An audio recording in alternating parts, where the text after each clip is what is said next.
Our viewers, wherever you're watching us all over the world, welcome to this special edition of the Bakwetu TV. I'm your presenter, Patrick Chilufya from the UK, and my guest is Dr. James Musonda, Zambian-based social Zambian-based social-political scientist and anthropologist.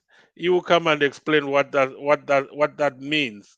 But please start sharing this program. This is the second part of the program on mining, economic development in on the mining sector in Zambia.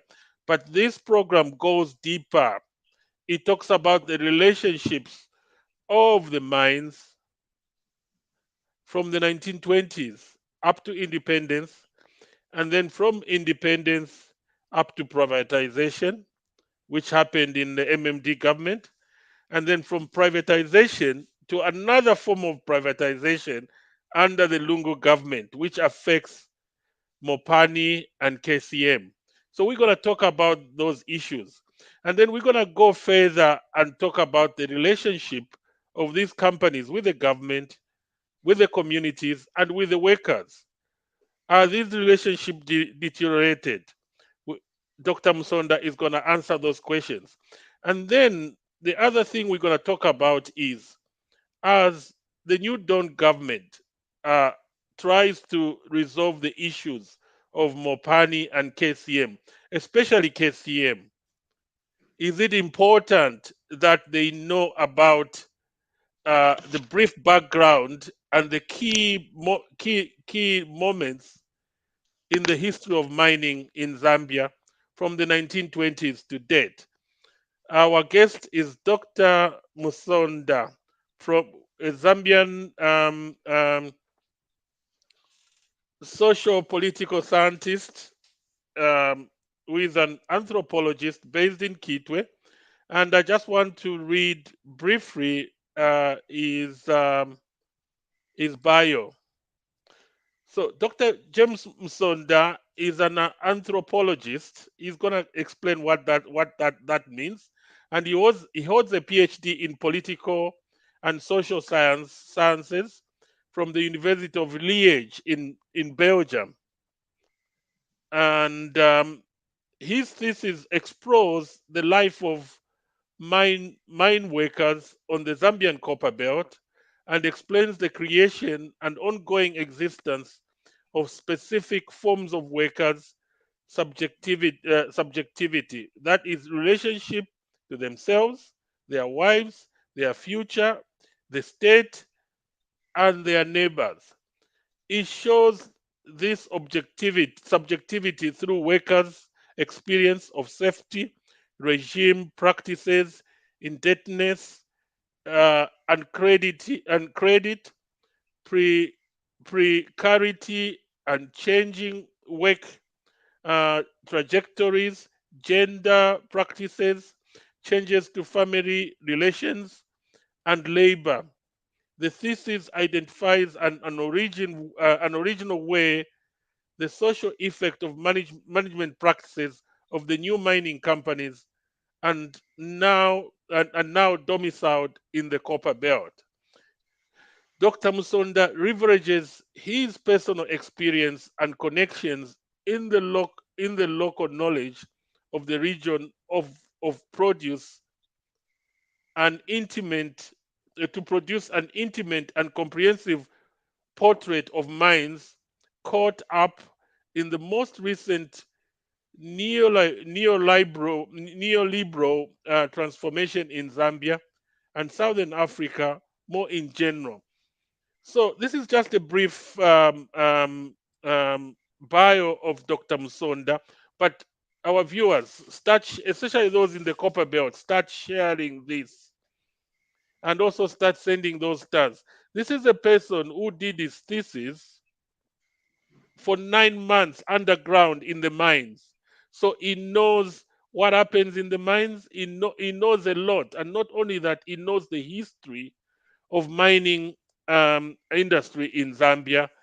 And Dr. James Musonda, welcome to Bakwetu TV, and briefly introduce yourself.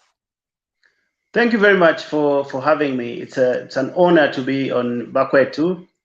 Good evening to all the viewers that have tuned in to this program.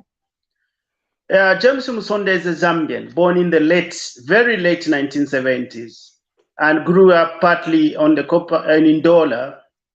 And one of the key moments in my life was that in 1986, when the IMF and World Bank pushed Mr. Kaunda to introduce austerity measures, the removal of subsidies.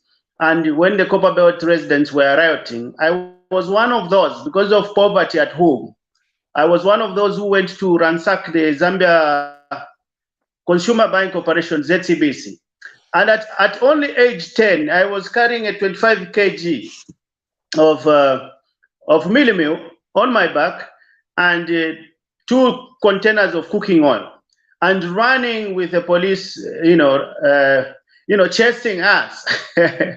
Then after that, we went into the MMD. I finished my school, and then I came to Kitwe. I was living in Mindolo, Miseshi. At the time when we were now talking about privatization, it was a very difficult period. Chilufya, you are a coppola, so you understand what I'm talking about. So we didn't know, because my uncle was actually retrenched, So we started wondering how we are going to Well, how are we going to survive with this kind of retrenchment? But anyway, uh, I finished my training, and in 2015 I had come back to Kankoyo to do my research to understand the environmental impacts that mining was causing on the family. But what is interesting is this: before I had come for my master's research, I initially worked as a nurse, and I was retrenched a day after my birthday. And at the time that I was being retrenched, I had a loan with Barclays Bank. And Barclays Bank got everything of my retrenchment package, and I even remained with a debt of 1 million. So you see, when the miners are telling me about their experience with loans, their experience with retrenchment, I fully understand what they mean.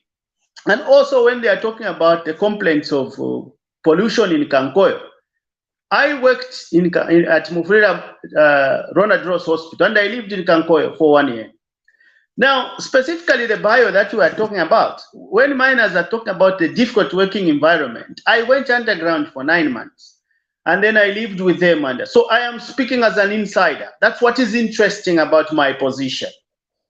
I think that Zambians need to understand this, that we have a story being told by Zambians, because most of what we know about mining has been told by foreigners. And most of these people, as you might know, their brothers and sisters or grandfathers colonized us. So I think we have a privilege to hear the mining story from our own mouths. Thank you, Mr. Chilufya. Thank you so much, Dr. Musonda. Our viewers, you can hear that we're talking about mining from somebody who lived, worked, and did his thesis in the mines. And I grew up in the mines. I know what it means, but it knows more deeper than that. I've never been underground. Yeah. So, Doctor, um, before we go into the question time, can you please briefly tell our viewers what does social anthropologist mean, or what do they Yeah. do? Yes. Well, an anthropologist is a researcher who conducts research by experiencing what his informants are experiencing. So if I went to study the mine workers, to understand their experiences underground, the high temperatures, the difficult terrain underground, the high humidity, I had to go underground to be in their shoes rather than relying just on the interviews, because some people can tell you lies. Sometimes people can exaggerate the experience underground. And of course, sometimes people might ignore certain things that they think are normal. But then a researcher like myself would catch it and say, this is not normal in a working environment. So an anthropologist is basically an in situ researcher who goes into the shoes of the people he's interviewing, to put it in the most simplest way. That's fantastic. So you are an insider, and our viewers, this is going to be very interesting. Start sharing this, because what you guys are going to know today about mining. When I had a chat with Dr. Musonda yesterday, I was so intrigued, and what you're going to know today is going to shape our country, and it's going to help our new Dawn government to make the right decision when it comes to KCM and Mopani. Let's dip into the questions now, Dr. Musonda. My first question is, please give us a brief background of the Zambian mining sector, including highlights in terms of ownership and key moments since the 1920s. So obviously you're going to tell us about 1969 partial privatization, we got 51%. 1973-74 social privatization, and the abrogation by the Kaunda government, which resulted in paying $52 million to Anglo-American, and what is happening in mining now. Over to you, Dr. Musonda. Thank you very much, Mr. Chilufya. First, the key moment in our history is that our life as Zambia started from the mining sector. Around the 1920s, rich deposits were found on the copper belt. Initially, explorers had come to look for prospecting to see if there's a possibility that they could find anything that can be mined in terms of copper at the time. So they came around 1906, in the 1906, as early before 1920s. They found that, well, their deposits are not very rich, or that they are very much underground. They are very deeper underground. So they went to Congo and they found them on the surface. That's how come by 1920 the mines were already operational. By 1910, the mines were already operational in Congo. And my Bemba brothers and sisters trekked to Congo to start working the mines, such that by 1921, over 50% of the workforce in Congo was Zambian. So people from Luapula, from Mansa, from all over the northern part, they went to. But you see, that kind of experience they got became very crucial in the 1920s when the mines started opening. There was improvements in the global technology that could enable the extraction of copper from underground at a profit. So the mines start, from 1926, 1920s. You have got mines opening. We've got Bwana Mkubwa mine opening. You had then Ron, you had Nkana. But interestingly, Kansanshi mine actually was opened earlier, around 1908. But it was closed because of the same kind of problem. So they concentrated on the copper belt. And by 1931, there were about 32,000 workers in the mining sector. At the four mines, Ron, Nkana, Nchanga, and Bwana Mkubwa. Unfortunately, by 1931, there was a Great Depression. What people normally now talk about, the economic crisis, which saw people lose jobs in 2015 and 2009. It happened. It's not a new thing. So it happened in 1931. And what happened was that the labor force declined because of retrenchments from 32,000 to just about 7,500.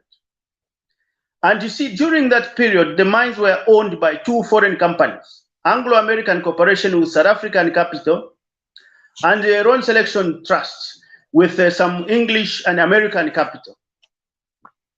Now, you see, the model there is a foreign ownership.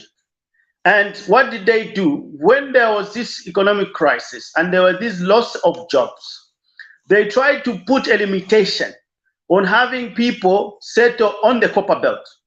So they start to put, if they introduced Ichitupa, if people have heard of Ichitupa, for women, to restrict women. And they tried to push people to go back. During that period, the kind of employment that they gave to Africans was just migrant labor. Like, you don't have to be given full time. So the contract jobs that we are seeing today were there in the 1930s because they were not given, they were considered as disposable cheap labor. We just have to use them in short-term contracts with the expectation that these Africans, they love to live in villages, so they will go back to the village. Let's just try them. You cannot trust them. They'll go back to the village.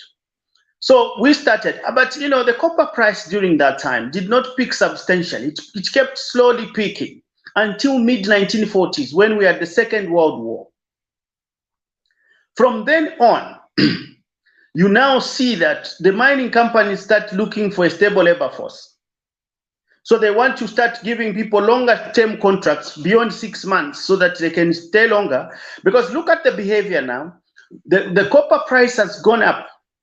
We are not going to manage to have instability where the workforce is on contract. Let's have a longer term contract so that we can benefit. For the first time, they start allowing women to say, now you can come and settle on the copper belt. Okay.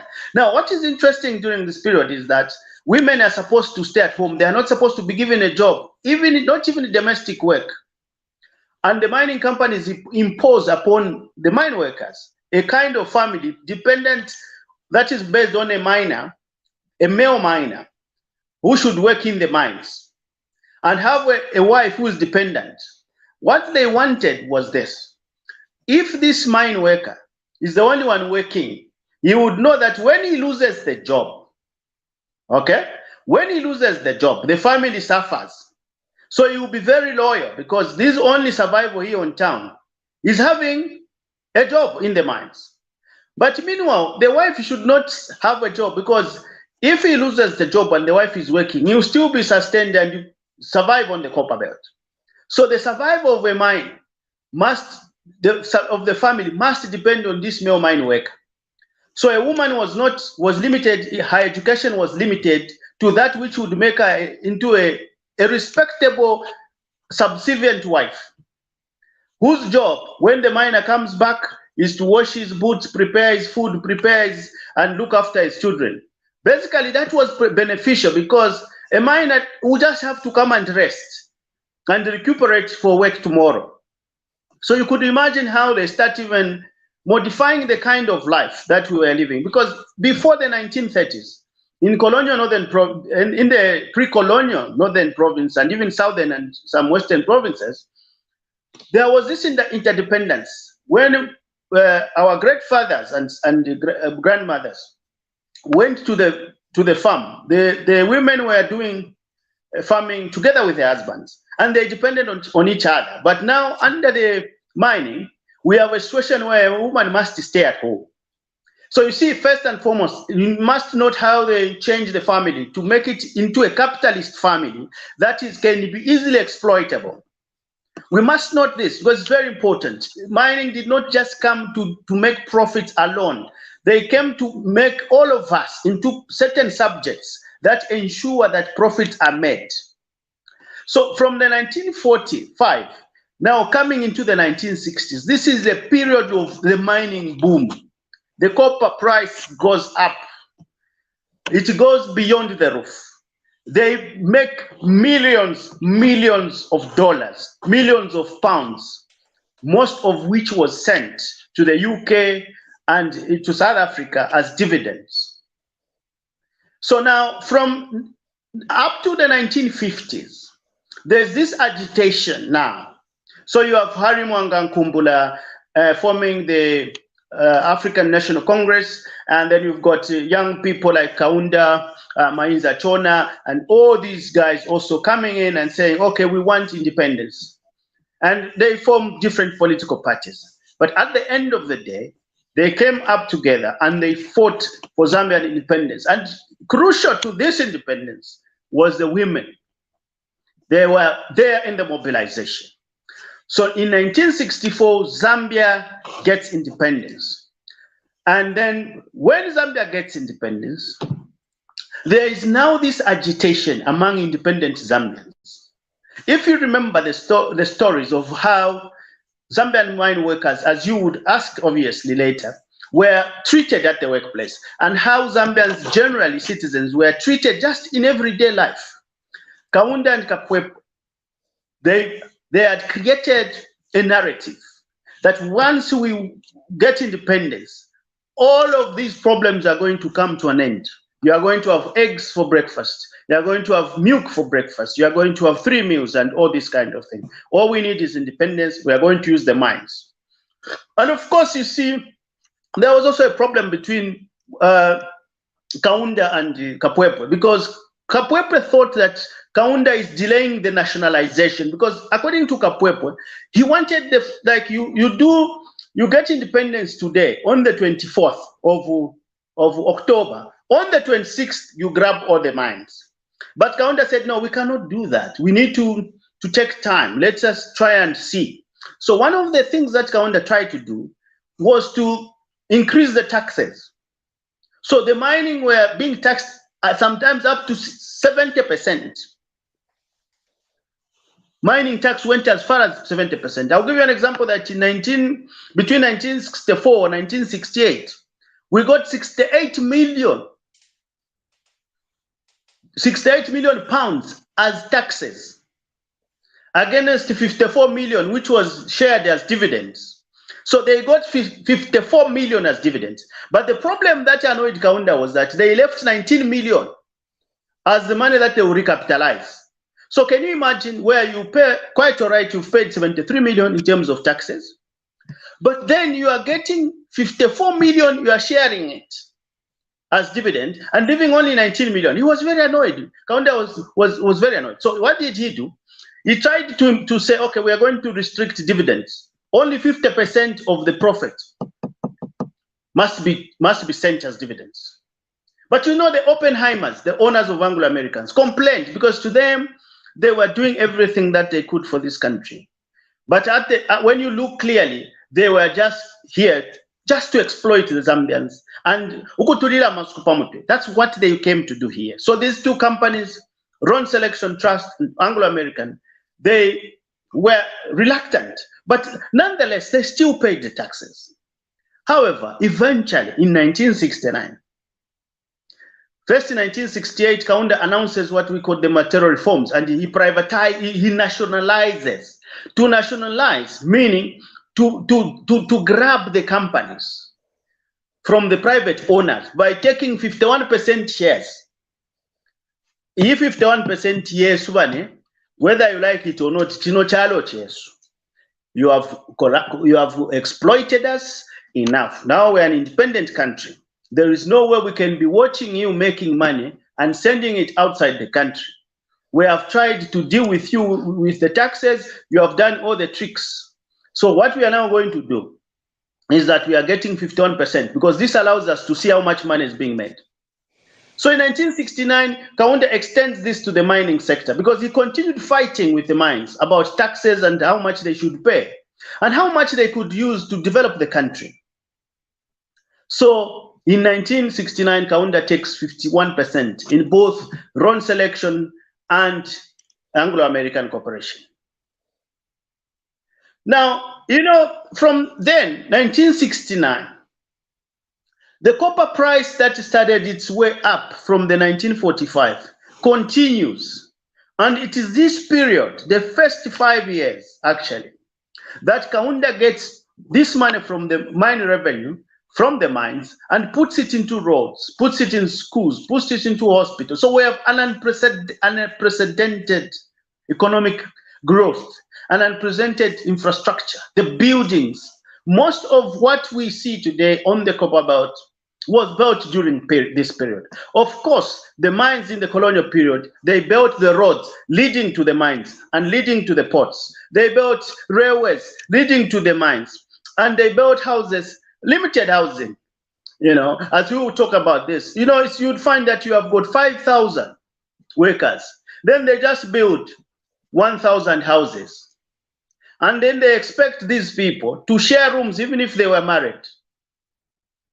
So you find that they did not care much about this, but of course we'll come to that. So Kaunda says, no, this is not going to continue under my leadership. Now, you see, when Kaunda takes over, the mine workers start demanding that we want to have the same salaries as the white people. And Kaunda says, wait a minute, we do not have that money. However, Kaunda still feels that the mine workers deserve good houses. They deserve free electricity, free water, and their children must go to school for free.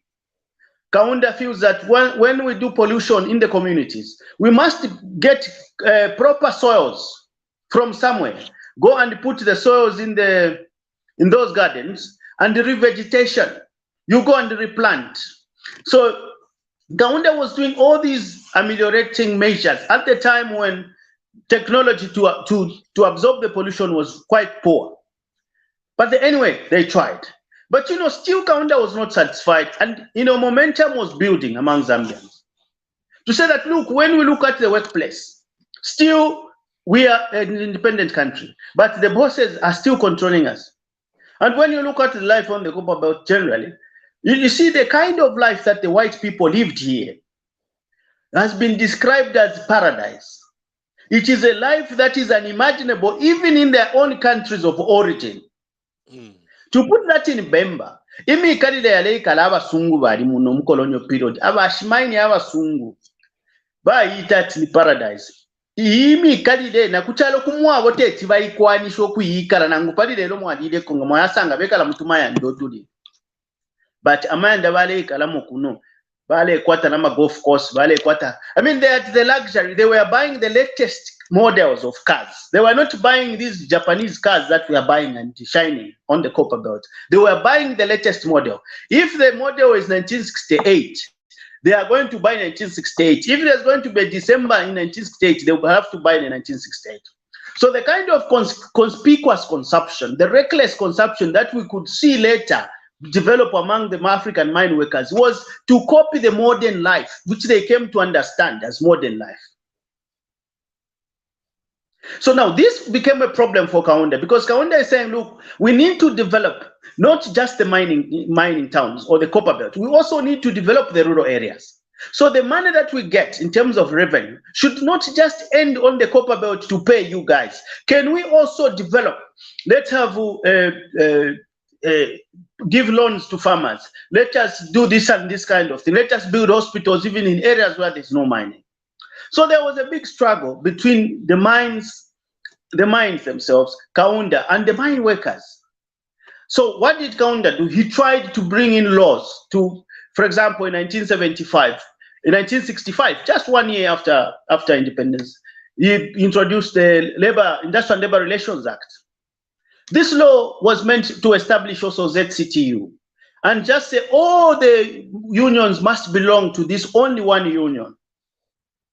And then the law empowered the minister to appoint the president of ZCTU and also to monitor the elections of all the other, sort of they are the controlling, so to pocket the unions in a way. And so the unions started speaking as though they are part of government. And this did not, the workers were not happy with this. Even if they were given free housing, but they still needed the salary to be increased. So in 1966, a wildcat strike started in around April. And by June, it had spread everywhere on the copper belt.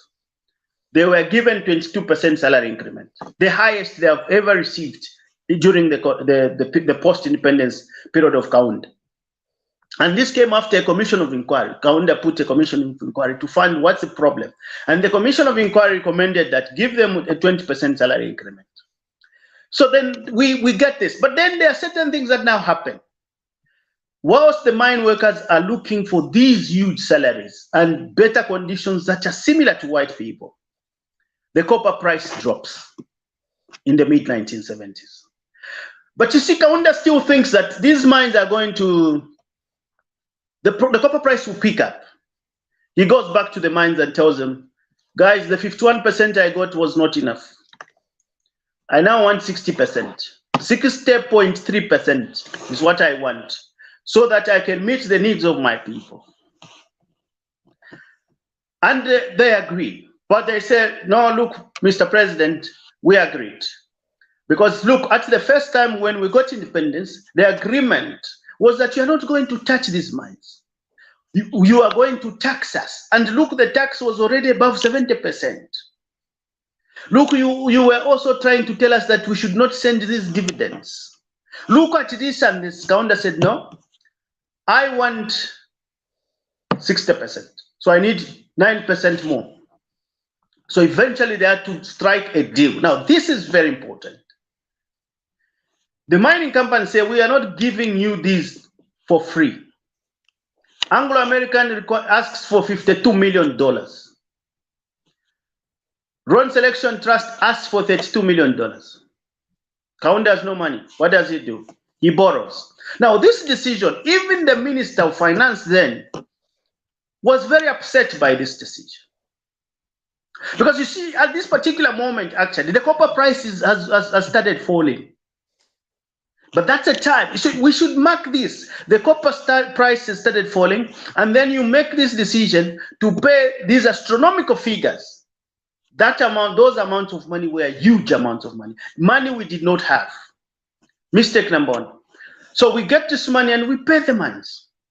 And the copper price remains low.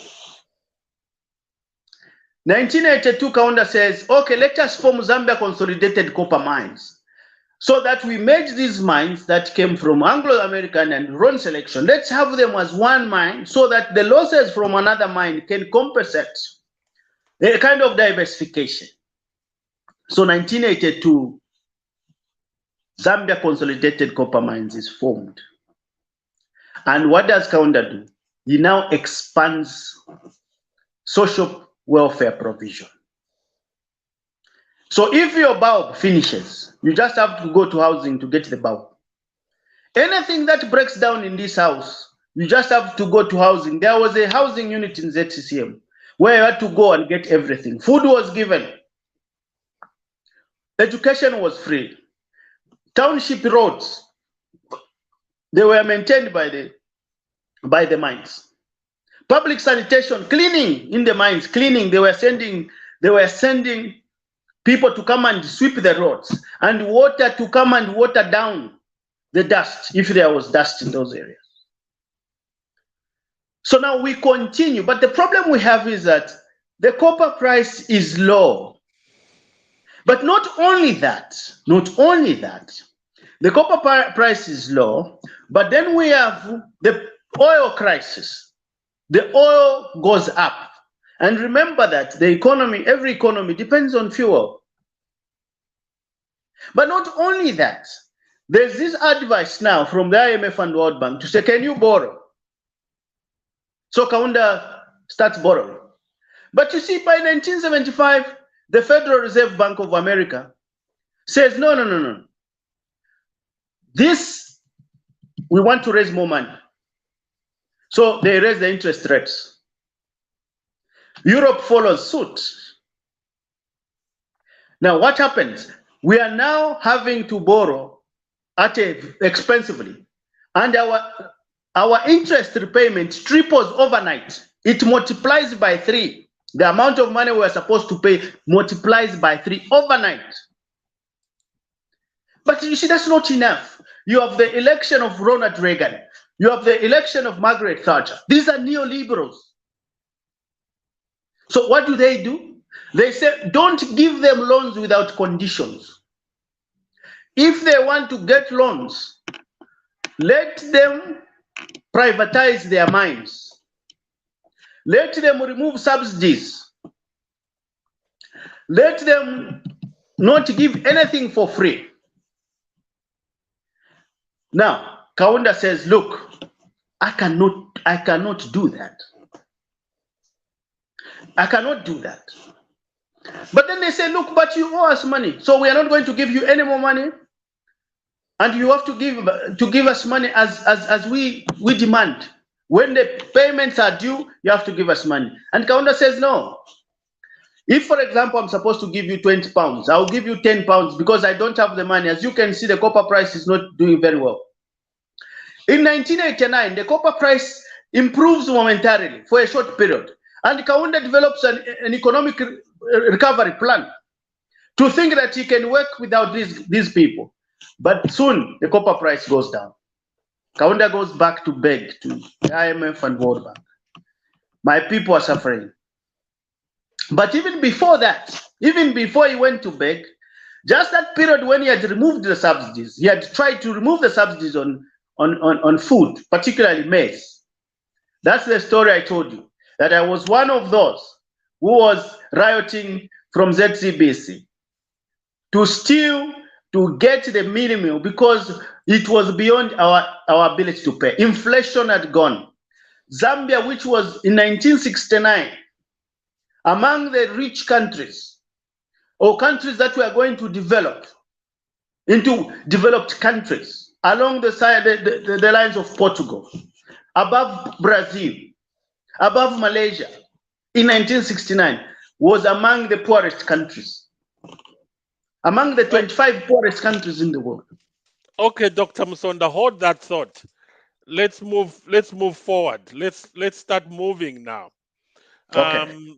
you've talked about nationalization, 1969 and up to 1974-75. But Yes. then the grabbing of KCM and Mopani can be treated as nationalization to me, a layman. So can you tell us the difference between the nationalization of mines under Dr. Kenneth Kaunda and the nationalization of KCM and Mopani under President Edgar Chagwa Lungu? Thank you. Yeah.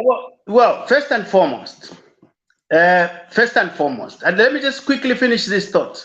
So in 2000, we are forced because of the debt crisis. We have over 7 billion debt now. We are now forced. First, they forced democratic reforms. And they push Chiluba, they give Chiluba, they support Chiluba. Chiluba wins the election. Chiluba privatizes, something that he objected in 1984. So now Chiluba sells the mines. In 1991, the mines were priced at $3 billion. $3 billion. At the end of privatization, we sold the mines at less than $1 billion. We sold the entire ZCCM at $667 million. Now we come now into the privatization era. After 20 years of privatization, we have jobs lost, we have loss of welfare, and all these kind of things happen. In short, privatization was a disaster. But then we have now, coming to your question, Edgar Chagwa Lungu and his team, they come to Mopani and they say, we want Mopani. And they go to KCM and they say, we want KCM. And your question is, what is the difference between that nationalization? The nationalization of the partial nationalization of 1969 and the subsequent nationalization in the 1970s was made out of national interest. Whereas the privatization, the nationalization of Mopani was made for political interest, selfish interests of the Patriotic Front, and I'm going to explain why. First and foremost, this company is a loss-making company, and this is evident that immediately we bought this company in 2021, it made a loss of $91 million, net loss. Now its estimated loss was 121. But they tried to work hard, and also thanks to the copper price, which was high, that loss came down to 91 million. That is the first thing. Then secondly, Mr. Edgar Lungu ordered these mines, which are already making losses, to pay workers who are not even retrenched, to pay them retrenchment packages. So this is a loss-making company, and then you order the companies to pay retrenchment packages to people who are not retrenched. 3, you go on to say, we are going to give you subsidized milling. If the milling is supposed to cost 150, you're going to buy each bag at 50, and you can get as far as you want 8 bags for each mine work. Now, the problem again is this. When we come to the deal, the Mopani deal says you are going to sell copper to Glencore at an agreed lower price. For example, if the copper price today is 10,000, according to the deal, it may be somewhere around 3,000. And then, because we bought this mine at 1.5 billion plus interest, so that can be 2 billion plus or minus. Now, remember, this is the mine we sold to this company at $50 million. We sold this mine at $50 million. We are buying it at almost $2 billion after 20 years. And they are telling us that you have to sell copper to us. After you sell copper to us at a low price, then we have to deduct our loan from the gross sales, not from the net sales, from the gross. So they will sell to themselves. And after that, then they start saying, okay, this is the money that we should deduct first as loan repayment. Ukufumia kudi ila 2 billion, 1.5 plus interest. Now, you as Zambians, you are remaining with the labor cost, production cost. Mopani mine, for those that have worked at SOB, for those that have worked at Mindolo, you go 5 kilometers underground. These mines, if you go to Mufulira, in 1970, 89 miners drowned at Mufulira mine. Why? Because these mines are waterlogged mines. They need constant pumping out of water from them underground. That requires electricity, that requires diesel.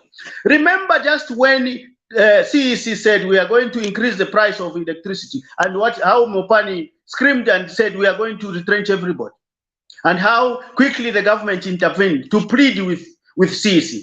So this is a mine that is expensive to run, a mine that requires constant pumping of water. And this mine, at the time when Mr. Lungu and his team were buying this mine, required $300 million as capital to finish some of the projects that were about 80% complete. So that once you put that money, production goes up. And given the profits, the high prices now, we could have maybe broken even. Yes, for 20 years, this company was not making losses because of faking the statistics by the company. However, we have learned also that the mismanagement after the purchase of the mine has not given us any profit. We have a 91 million loss for just 2021. And I can assure you, we are going to have another loss in 2022. Now, when we come to KCM, the case of KCM, just to correct this, it's not a nationalization. It is a liquidation, and an illegal one for that matter. You are supposed to follow certain procedures to liquidate the mine. But what do? You want to have shortcuts. Now, the question we have to look at is, yes, after liquidation, which was illegal, what was the cost? The cost was this. The cost was that Vedanta would come and ask for loss of production. They might say, give us 3 billion for loss of production. I mean, they might say that. They may not say that. But also, when you look at the time they got this mine in 2018 up to today, this company, when you go to ZTCMIH, it will tell you that it made not less than $300 million losses every year. Look at how much was paid to the liquidator at the time when this company is making losses. At KCM again, Mr. Lungu advised the companies to pay unretrenched workers retrenchment packages. Also, this company had a loan of had a debt of 2.5 billion. So then, by the time Mr. Lungu was leaving the office, he had left already a debt recklessly, thoughtlessly borrowed of up to 14 billion. You add 2.5 billion now, needlessly, because you want to grab this company, which is already in debt. And remember, there's another 2 billion from Mopani when we bought this loss-making company. So as you will see, the nationalization of 1969 was made in national interest. And we must also understand that at the time that this nationalization was happening, there were very few graduates. At the time of national independence, there were only 100 university graduates in the entire country. There were 4 million people. So the people who made this decision didn't even have experience. Kaunda was a teacher. So we can understand that even in his naivety, if we want to put it that way, the man had national interest. Of course, the ZCCM might have been treated as something that financed UNIP. But it is not to the extent that these mines were got. Because what is the point of having nationalization with zero benefits? We nationalized Mopani, yes, and they lost the following year of 91 million, and an impending loss this year. Nationalization of zero benefits. That's fantastic, Dr. Musonda. And I wanted to ask you about the benefits and the challenges of nationalization, especially KCM and Mopani. You've already answered that question. And then we're going to move forward. Dr. Musonda, can you please tell our viewers about the relationship between the mine bosses and the African mine workers over the history of mining in Zambia, 1920s to independence, after independence, and now, and also the relationship with the communities and the government? Thank you very much. That's a very good question, because you cannot understand the behavior of a corporate if you do not look at the relations it makes first with the producers, the people that work for this company, the people who produce the profit. Because remember, mining profits do not just come from the modern equipment, from the mobile equipment, from the technology. It comes from the labor. So when we start mining, first and foremost, the mining companies wanted cheap labor, which had some skills. And they looked at those who had worked previously in the South African mines and in the Congolese mines, because they had been exposed to an industrial system. So they did try to accept women initially, women and their families, and gave them limited accommodation. Now, what you would see when they now go at the workplace, violence was the rule rather than an exception. If a white boss tells an African what to do, and an African says, I didn't hear what you are talking about, he has to be beaten, and he should not retaliate. If you retaliate, you are fired. But you have to be beaten, you have to be tied your hands, they have to shambok you. So violence was the rule rather than an exception. Now, you see, when you see in 1935, those women who are married to miners, they see how their husbands are suffering at the workplace. And then the colonial government introduces a poor tax to say each and every person, for as long as you are male, you're supposed to pay taxes. It doesn't matter whether you work or you don't work. The idea was to push all those people in the rural areas to come and work in the mines, to come and seek jobs. But you know what that tax meant? It meant that it was depriving the families of income, because the wages they were very low wages. Very, very low wages. And the women in 1935, they joined their husbands to protest against these colonial taxes. But they didn't go to Boma, to the colonial offices. They went to the mine companies.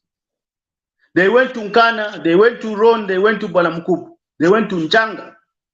Some of these women were dressed in overalls, such that they could, and then they put their husbands on the middle, the women are in front. Look at how brave our mothers were. And then, you know, in 1940 again, the mine workers go on strike, demanding improvements in the conditions of service. From then on, these foreign companies start to learn that the best way we have to deal with these people is to have them have a mine, a union in the mines. Because by 1936, the European unions had already formed a union, European Mine Workers Union. And you see, they started learning tactics from them. But eventually, they brought Mr. Comrie from London to come and train Zambians to become then Africans on what it means to be a trade union. And by 1947, 1949, a trade union is formed. Now, before the formation of the trade union, these white people introduced tribalism. If you are going to talk about tribalism today, it has its roots on the workforce under the mining companies. Because what they said, if you have an industrial dispute, since you don't have a trade union, you should go to your, so they identify an elderly person. If you are Bemba, an elderly person among you Bembas becomes the tribal representative to deal with your problems, a Tonga just like this. So they introduced these ethnic divisions among the workforce. So when this union was formed, the first thing it did was to fight for the abolition of tribal representatives and say, look, we are one people, there's no need for this tribal representation. But also they brought an end to the violent treatment of African workers. But they had one big problem. In the 1940s, in the context of the World War, when copper prices were very high, An existing system, what was called the job caliber, became now officially ratified.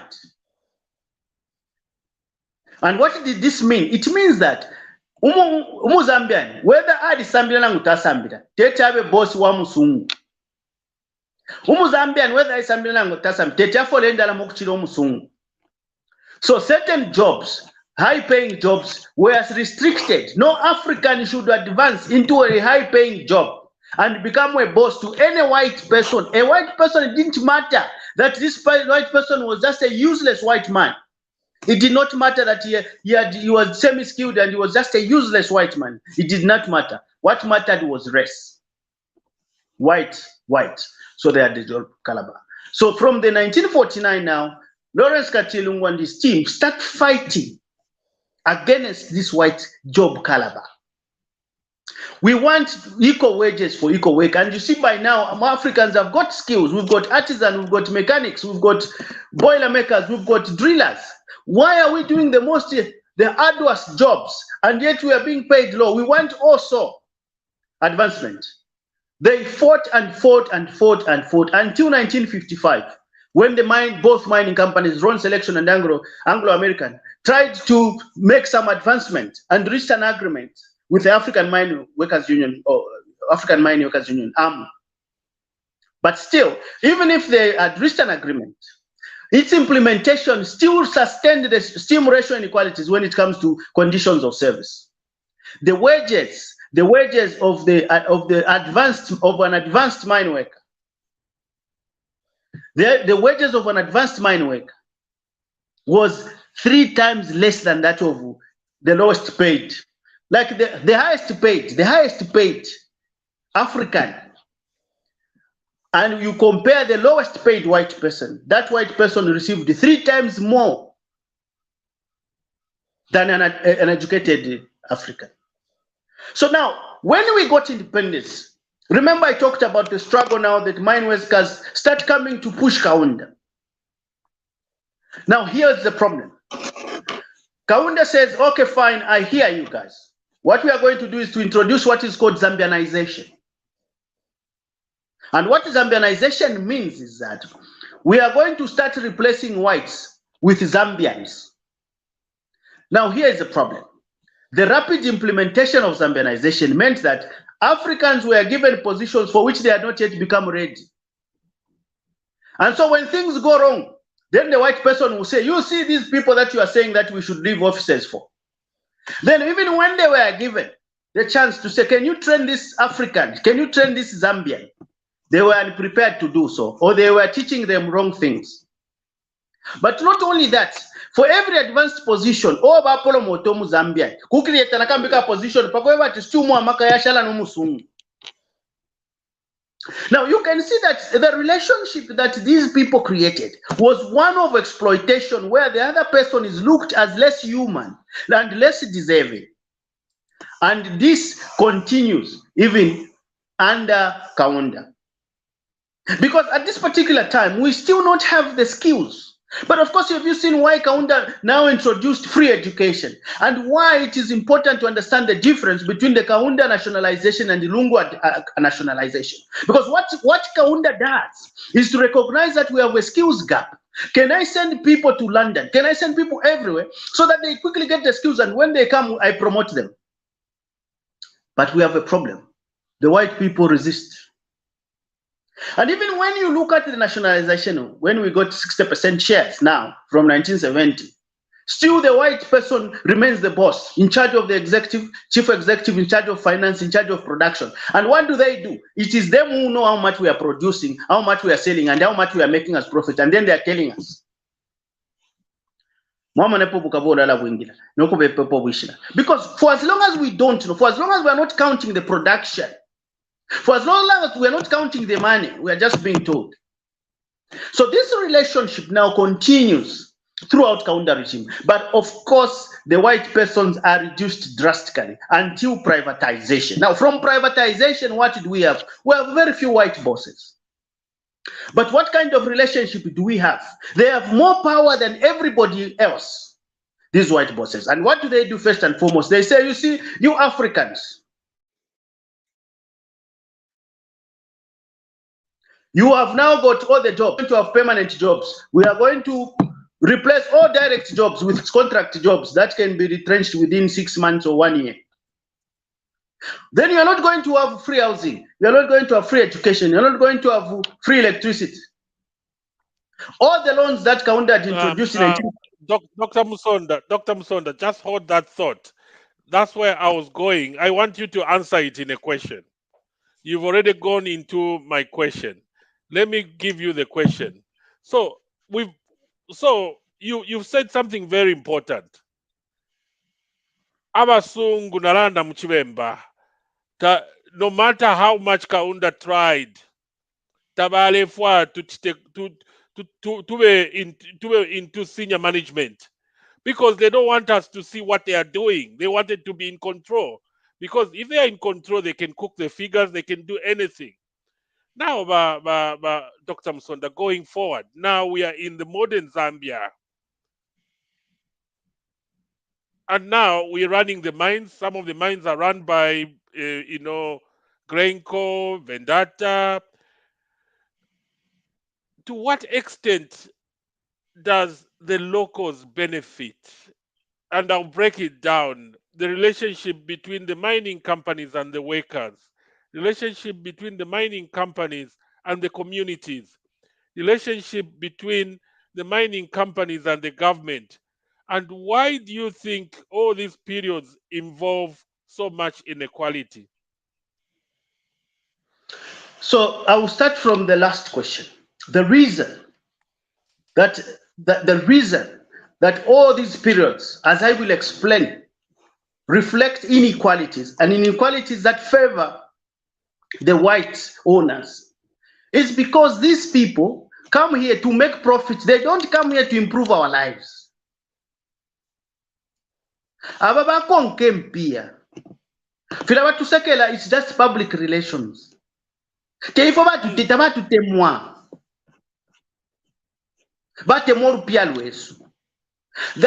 ever seen a scramble for Europe? Have you ever seen a scramble for America? There was a scramble for Africa. And we now have a scramble for Africa again. Now, in the colonial period, the relationship between the community was that there was nothing the mining companies had to do in the colonial period with the community. They had to build roads that lead to the mines and away from the mines. They had to pay only workers. They had no concern at all with the relations, despite the fact that the pollution that was coming from Usakile and Kankoyo and Inchanga and Bwanamkubwa and Ron was affecting even those farmers who have nothing to do with mining. So the relationship was that of environmental destruction. The relationship was that of denying people any revenue by refusing to pay taxes. That is the relationship, colonial period. Now, when we come to the post-colonial period, the relationship changes, because now we have a big role of the state. A Zambian is in charge, at least to a level of 60%. And he says some of the money that we get, we must put it in the communities. So you find that in some places where there was not even mining, Kaunda put a school there. Kaunda used mining revenue to build schools across the country. So you can see that the relationship now under Kaunda is that it brings the community in the fold. They are no longer distant. What is the relationship now? The record of Vedanta is a clear example. The record of Mopani under Glencoe is a clear example. These companies have killed people. I'll give you an example. Mrs. Mitty, who was a district commissioner, was killed due to sulfuric acid in Kankoyo. She was a district commissioner. This case went to court, and Mopani, they found first that the doctors who were representing, and unfortunately, these were Zambian doctors, trying to lie on behalf of Glencoe that no, this person died of asthma. And when they examined on cross-examination, the judge found that this doctor was behaving in a very unprofessional manner. This poor doctor went there to represent Glencoe. Glencoe is a crooked organization formed by Mark Rich. A person who was found guilty and sentenced to many years in prison in absentia by the American government, and was a fugitive banned from entering America until he paid 1 million as a donation to the Democrats. And a day before Bill Clinton left office, he allowed him to come to America. This is the person who created this company, and this is the behavior of this company. What it does, it has over 80 subsidiary companies, Glencore, 80 subsidiary companies. Some of these companies, they buy copper from Mopani. They used to buy copper from Mopani at very cheap price and go and sell that price at 3 or 5 times the price. What does that mean here? They are transfer pricing. The profits are being offshored away from the mines. Meanwhile, they are killing people. Meanwhile, they are destroying, polluting the rivers. And you know what? The banks in Europe, the same people who claim to love us are lending money, giving capital to Glencore to come and kill Zambians. This record is clear. It's not me who's talking about this. If you go today to Kankoyo, and even those of people who have lived in Usakiri, they will tell you the kind of chest problems people have gone with. And also, we don't know the long-term consequences. If you talk about Vedanta, apart from polluting the water, both of these companies, you know what they do when they go to court? They deny responsibility. That is the kind of relationship they build. They don't care that these people that we're dealing with are going to die, or they're going to have long-term cancer problems, long-term lung problems, long-term skin problems. They don't care. What do they do when they go to court? How much will it take for Glencore simply just to compensate one person 400,000 kwacha? It uses more than 500 kwacha to use the lawyers. The same behavior with Glencore. The same behavior with Vedanta.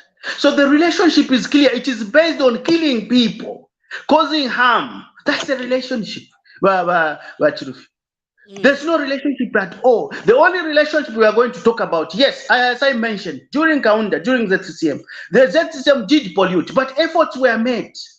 They were doing revegetation. They were trying to water down. They were trying to paint people's houses.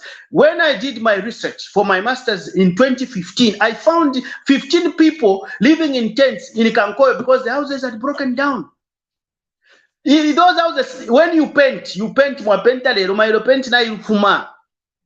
Gamwaya kukankoyo bakalamba teti mupeme bwino yo. Dust fe dusting ayima. Gamulefu mokankoyo nishina mubutuluka. Now, if that is the relationship, is that the relationship we want? In France, Jacques Chirac labeled Glencore as a rogue employer. It caused an employment of over 3,000 people overnight a day. It claimed a forced bankruptcy. These are criminals. We are talking about Binani that came into Luansha, Ramcos. And what did it do? It started dismantling the mine and started selling scrap metal. Not only that, it went to Zanaco, a Zambian company by then, borrowed money and ran away, almost collapsing the company. That's the relationship, Chilufya. That's the relationship. Very, very interesting, Dr. Musonda, and well articulated. I can see the viewers are interested. Some of them are saying you should write an history book about that. Very, very important. And now we are moving closer to where we are moving to. Our viewers, you need to stay. The idea is we're gonna give the solutions. What are the solutions to? Already our viewers are asking, talk about solutions, but it's very important to know the history before we solve future problems and the current problems. And Dr. Musonda, you've talked about social responsibility. I wanted to ask you about it. You've already answered that. So the next question is, we're now moving closer to what we want to talk about, which is Glencore and Mopani and KCM. So Why do you think our government, our present government, the government that I have so much confidence in, President Hakainde Hichilema, this is the man I believe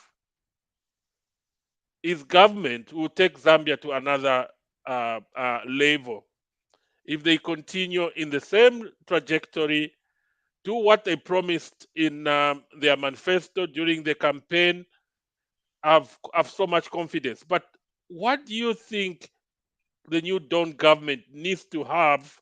Why do you think the new Dawn government needs to have full understanding of mining, both in the past, what you've talked about, in the present, before they make the decisions regarding the future of KCM and Mopani?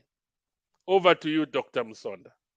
Yeah, so first, I'll begin with this Bemba saying that Tashirwila Pamulembwe, Rishi Palifupa.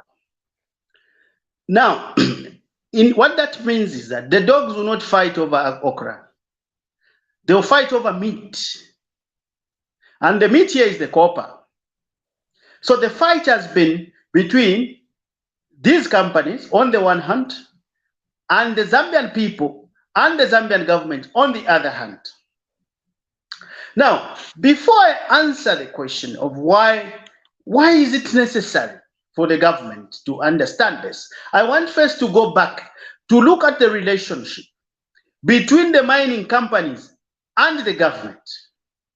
Okay, during the colonial period, during the colonial period, the mining companies had no problems paying taxes because they were paying to a fellow white person. But also, the colonial government in London needed money, so it was also careful not to kill the mines, which, after all, they were owned by white people. There was a cordial relationship between the mining companies and the colonial government. They only differed a little before 1940, because the mining companies were saying, bring the people, allow the women to come and stay in the towns. But the colonial government was saying, look, after the Great Depression of 1930, we had this problem. We had this problem where we had so many people who had no jobs. We had so many people who were suffering. We don't want to have criminals. You see, that's where crooks and criminals start developing. The 14 boys and all this, they started from the colonial period on the copper belt. All the slums are built. So the colonial government said no, but the mining company still wanted cheap labor. Okay, but then after independence, the relationship between the mining companies differs now. The mining companies buy chef yanomba, buy chef yechimo. Can you imagine Kaunda saying we are going to get 70% total tax when you add it 70%? If the figures you saw, I told you that in 1968, between 1964 and 1968, we had 68 million of taxes, 68 million, and the dividends were 54 million. Meaning the money that we got from the mines was more than what these guys got as dividends. But still, Kaunda was saying, no, if you can get 54 million dividends, 19 million you must reinvest. Again, if you're not full one, you can see the relationship now. That Kaunda had the upper hand. There was more control. But you see, what happens the economic environment creates problems for Kaunda. Kaunda now starts borrowing in order to sustain the social services he's providing. But then what does the American Reserve Bank do? They raise interest rate at the time when Kaunda is looking for money. So interest rates, in Congole balunda interest with this idea of flexible interest. Then we have a fuel crisis. There's a problem in Russia, the highest copper producers. So what happens? We have to buy fuel very expensively. We have to and then now again there's another problem that happens in the 1970s. Remember, this period, you have many countries around us that are still under colonial rule. You have Angola. There's a war actually in Angola. You have Namibia under colonial rule. You have South Africa under apartheid. You have Zimbabwe under apartheid, Mozambique. And what happens to these people? There's a war in Lobito, in Feira, there's a war. What do they do, the people in Zimbabwe? Ian Smith closes the border. We cannot transport our copper to Durban. So what happens? We have to transport our copper using Zambia Airways at the time when the copper price is very low. So we make loss after loss, loss after loss.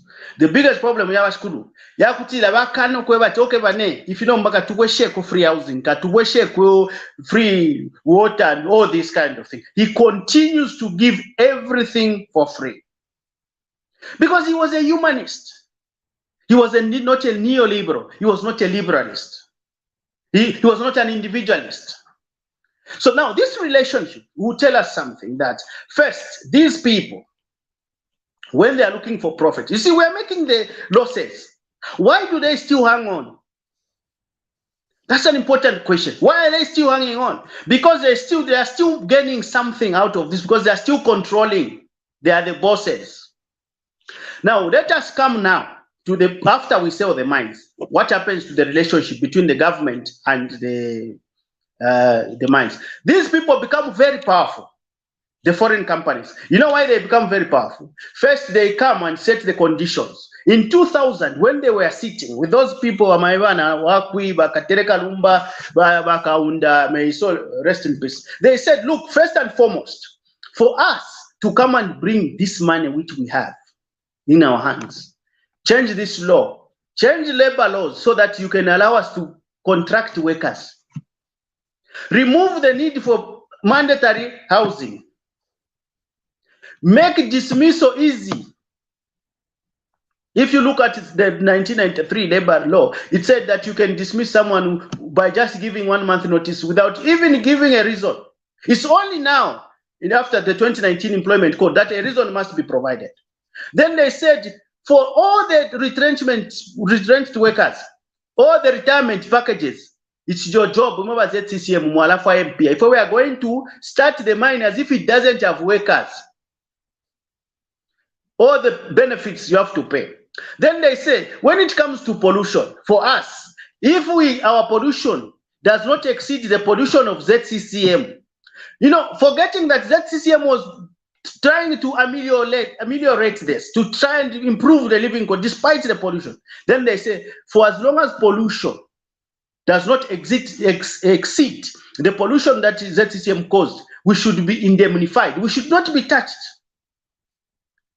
Now, here is what happens. When the government wants to introduce taxes, their behavior has been like this. They will say we are retrenching workers or we are going back where we came from.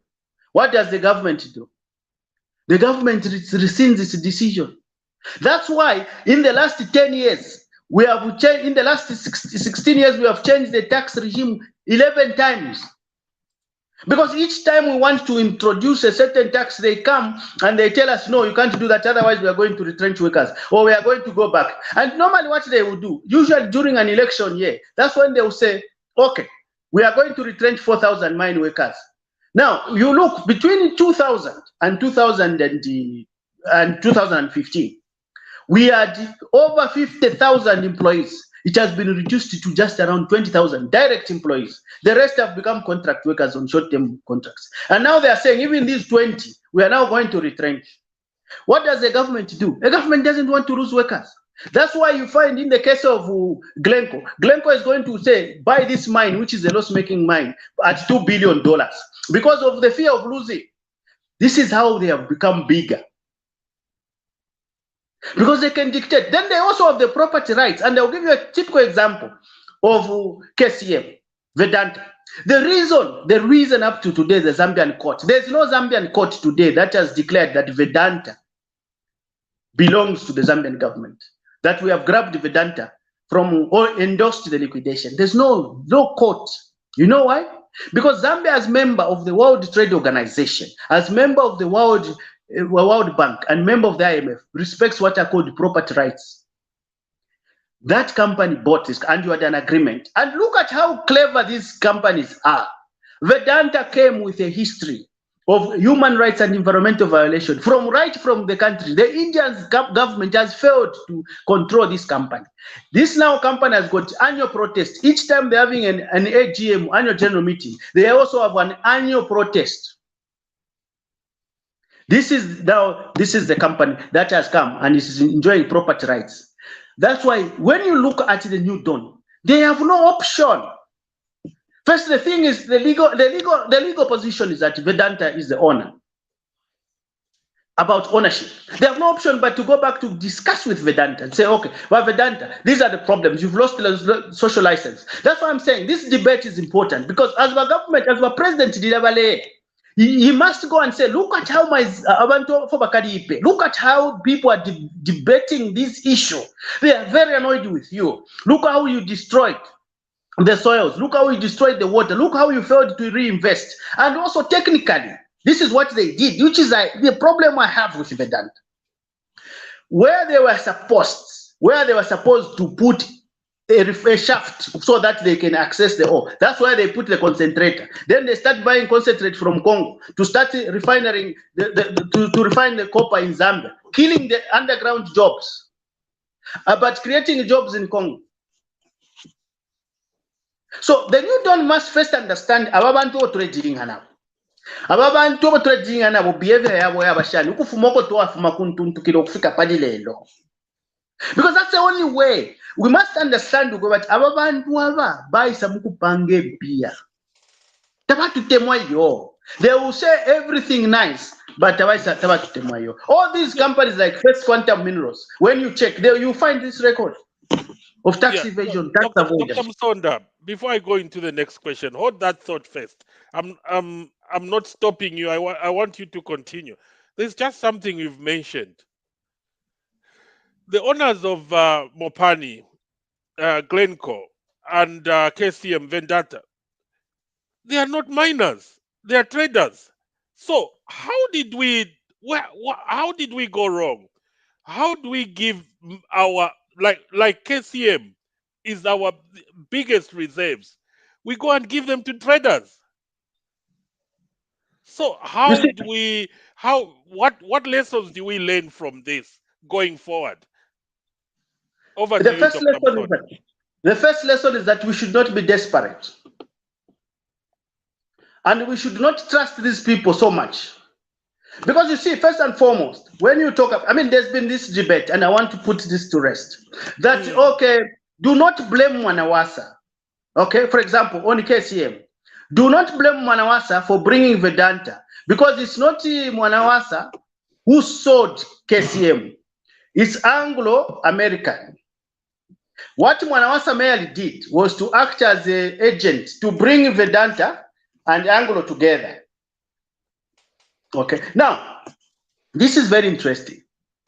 Anglo-American is a company that started the mines here in Zambia. It's a traditional miner with a lot of experience in mining. A lot of experience in mining. In 2000, what does Anglo-American do? It says we are unable to raise the finances to develop Konkola Deep Mine, which was the agreement in 2000, and to do all these. They had already put $350 million already in Konkola Deep Mine, but they say we still are failing to find money. And one of the partners, by the way, was a subsidiary or a company under World Bank. You must understand, this is very important. One of the people who went together with Anglo is a company formed by under World Bank. So in short, World Bank na shares.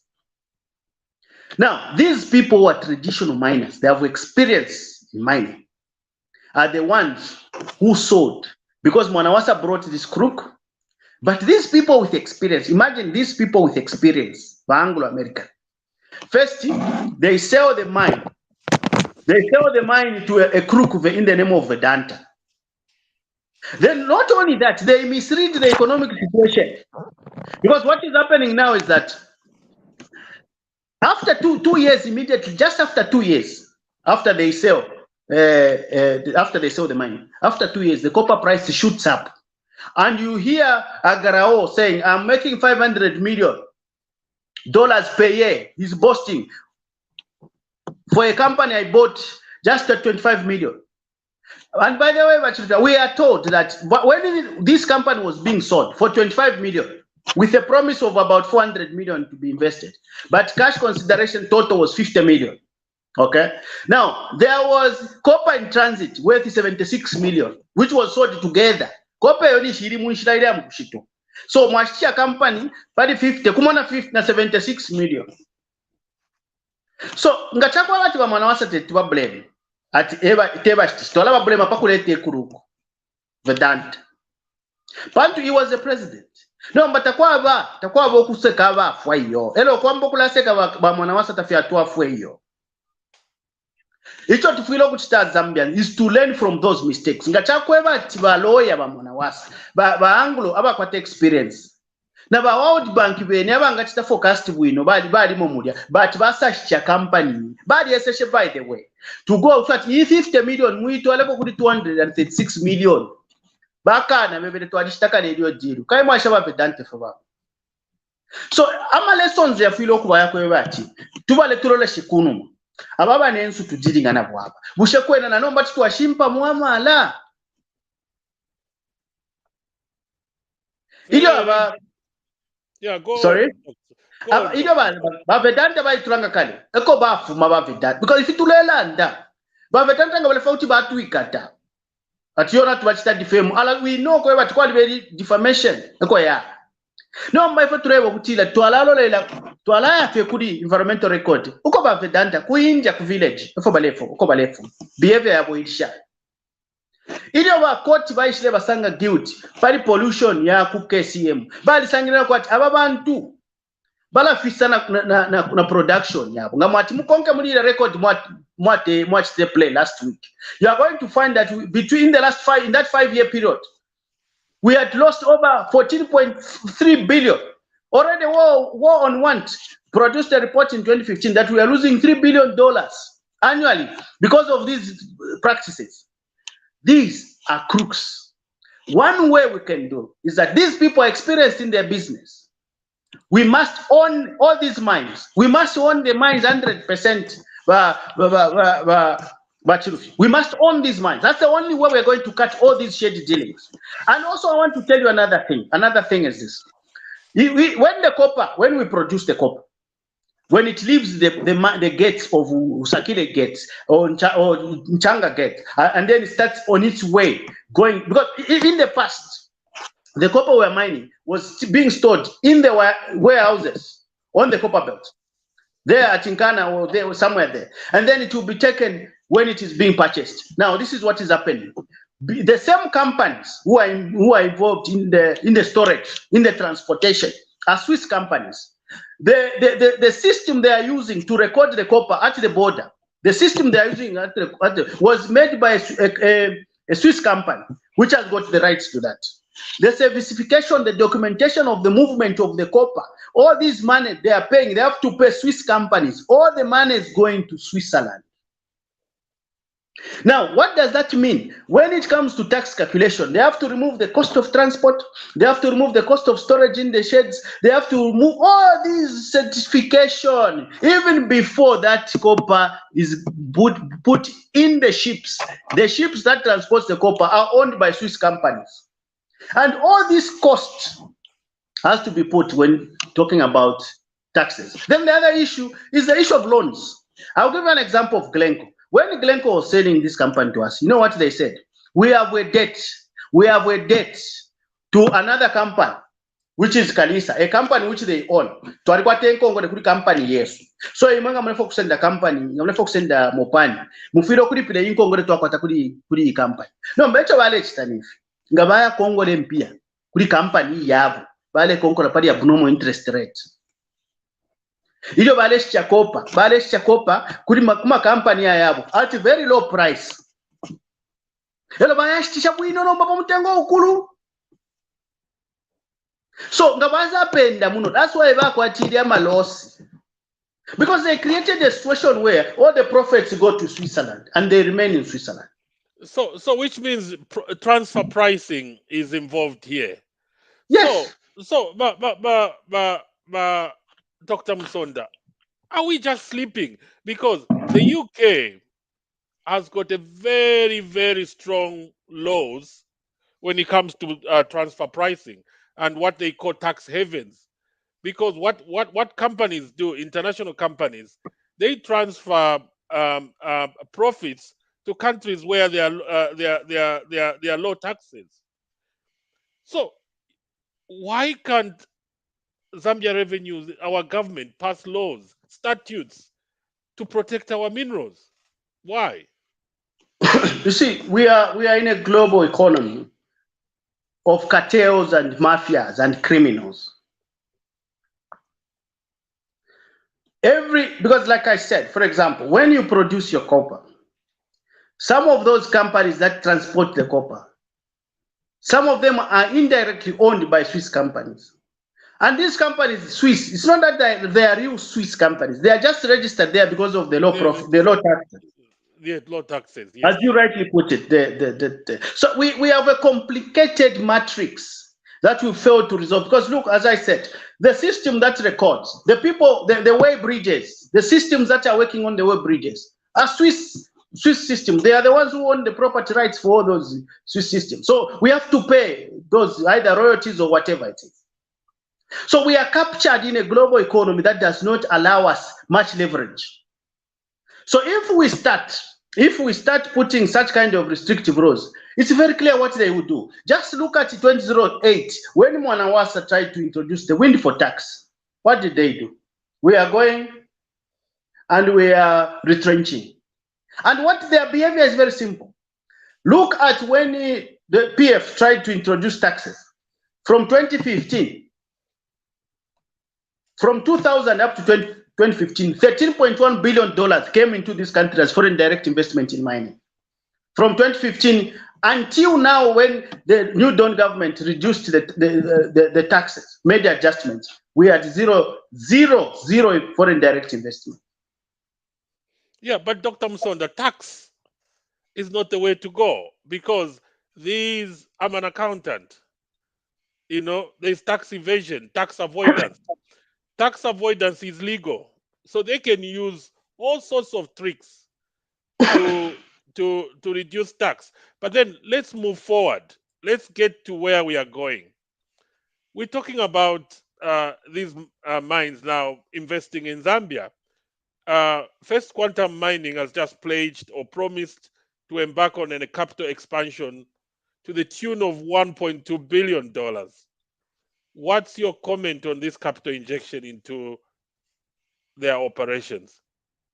Yeah, first and foremost, First Quantum was one of the partners with Glencore when Glencore was hiding the figures. First Quantum Minerals itself has been accused. I mean, the Zambian Revenue Authority sent a bill of I think about $80 million, and they had a penalty. I've forgotten the exact figures. Why? Because the issue of hiding production. If you see all the all the copper that's going out and what is being reported there in the receiving countries and what we are reporting here is there's complete disparity, telling us that they are lying. Of course, those who are working with these companies, they would say, no, there's no way that all this is going to happen. In my view, first we must avoid playing their game. Playing their game is to continue relying on taxes. If we continue to rely on taxes, that game has failed. It has failed in history. That game has failed. Now, when we come to the new investment, first and foremost, it's a good investment.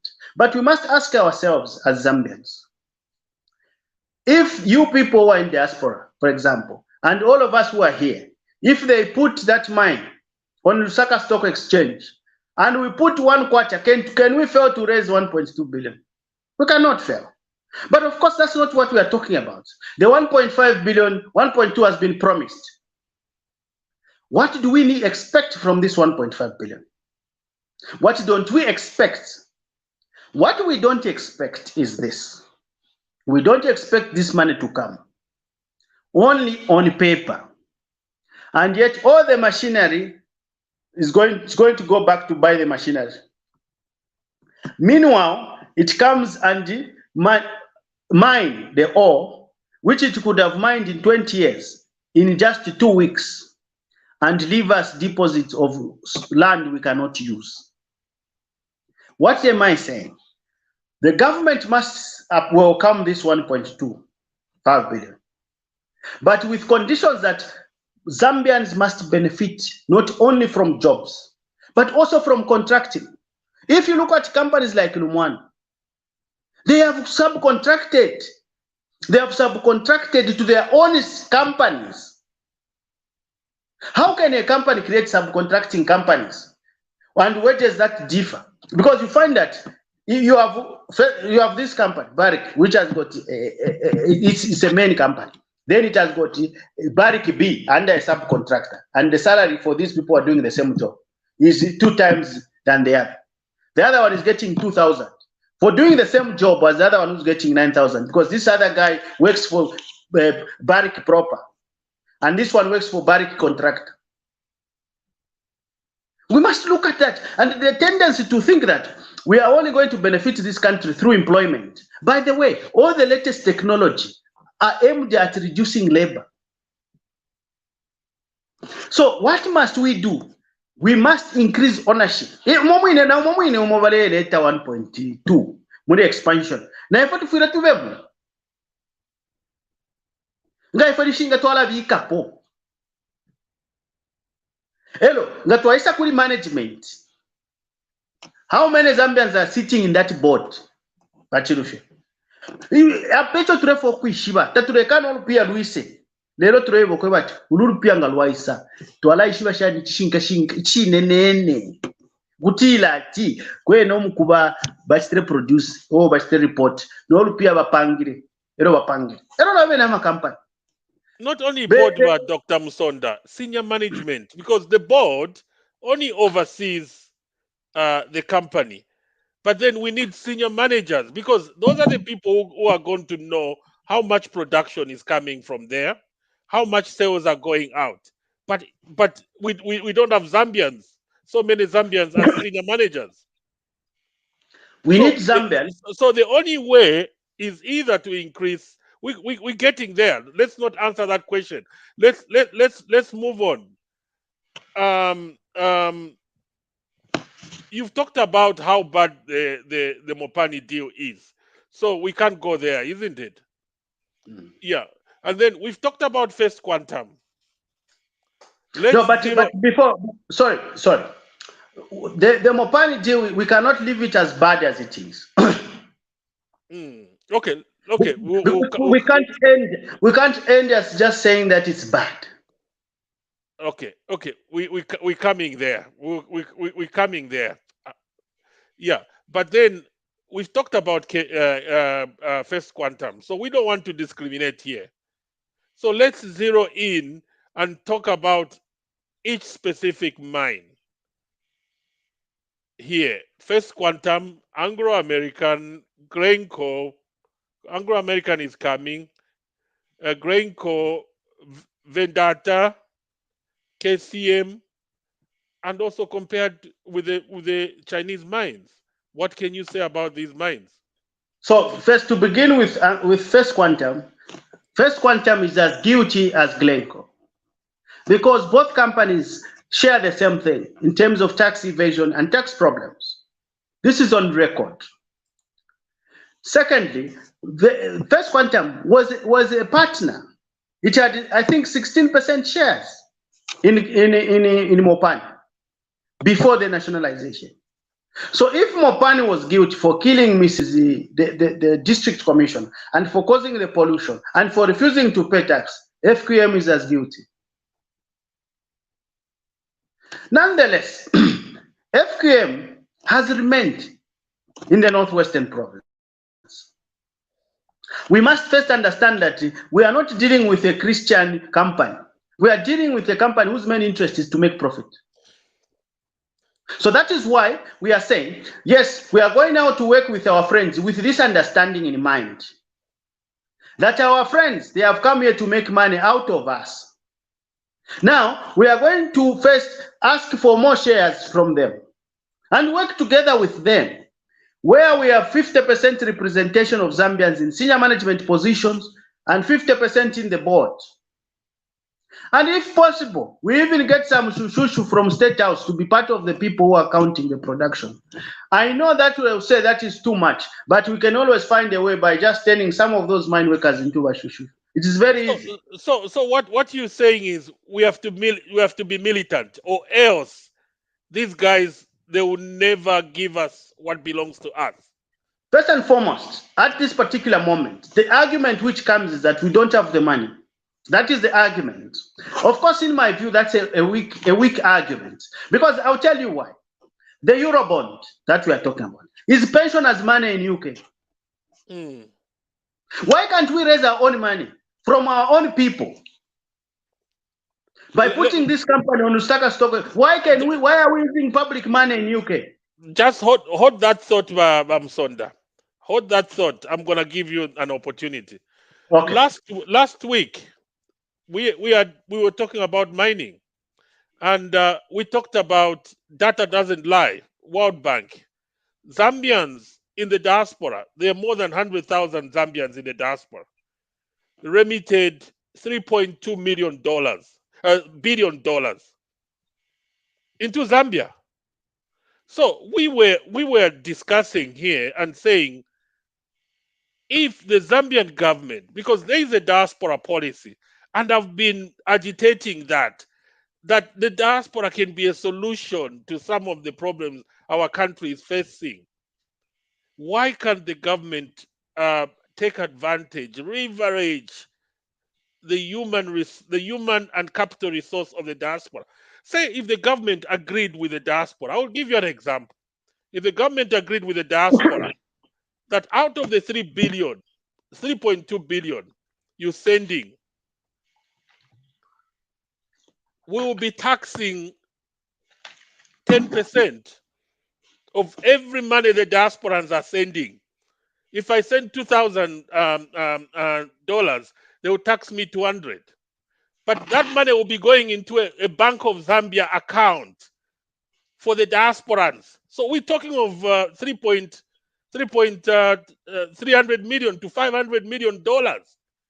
You tell me Zambians in the diaspora can't buy a mine, invest in and buy it, or can't buy the share in Mopani, 50% or 40% share in KCM. You see, this kind of progressive ideas. And now let me tell you, this is what Nigeria and Ghana are doing.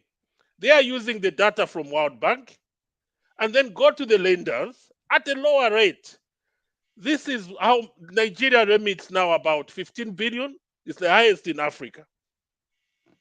So give us a sovereign bond facilitated by the government. The Nigerians have got a bond of about 3 billion. And when you go to Nigeria, a place called Lekki is like Beverly Hills, built by the sovereign bond by the diasporans. So diasporans can actually invest in KCM or Mopani. They get 50% by just taxing them 10%. And that money belongs to them as shares. Go on, Dr. Musonda. Well, my advice to the government is that such kind of progressive ideas must be embraced. There must be this dialogue. What we've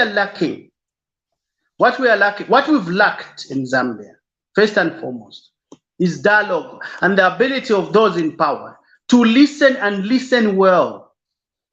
It doesn't matter if you say, bring the policy, then I just accept the policy and it ends there. No, it's to read the policy. It's to ask people around and say, okay, what do you understand? How implementable is this? Such brilliant ideas must be embraced by the government. I'll tell you, Kaunda made a decision of the reforms alone. In 1970, he made again the form. There is alone. Let us come to the privatization of the mines in 2000. How were the decisions made? In private.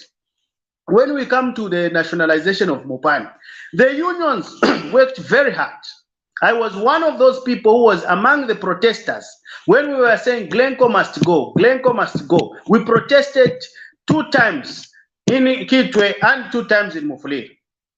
But what happened when it came to now negotiation? They left the unions out. They left the marketeers. They left the Jerabos. They left everybody else who was part of those protests. And if the UPND is going to make a similar mistake on Vedanta, on Mopani, we are going to have the same kind of results. In this case, now, the Dr. relevant Dr. Musonda, hold that thought. We're going towards the end, and we're going to talk about the solutions. What we expect the government to do in case of especially KCM, because Mopani is a bit more complicated. But there should be a solution there also. But my next question is, so what is the solution to the Mopani deal? You know what? That 1 point. Let me finish, Dr. Musonda. I'll ask you both questions at the same time.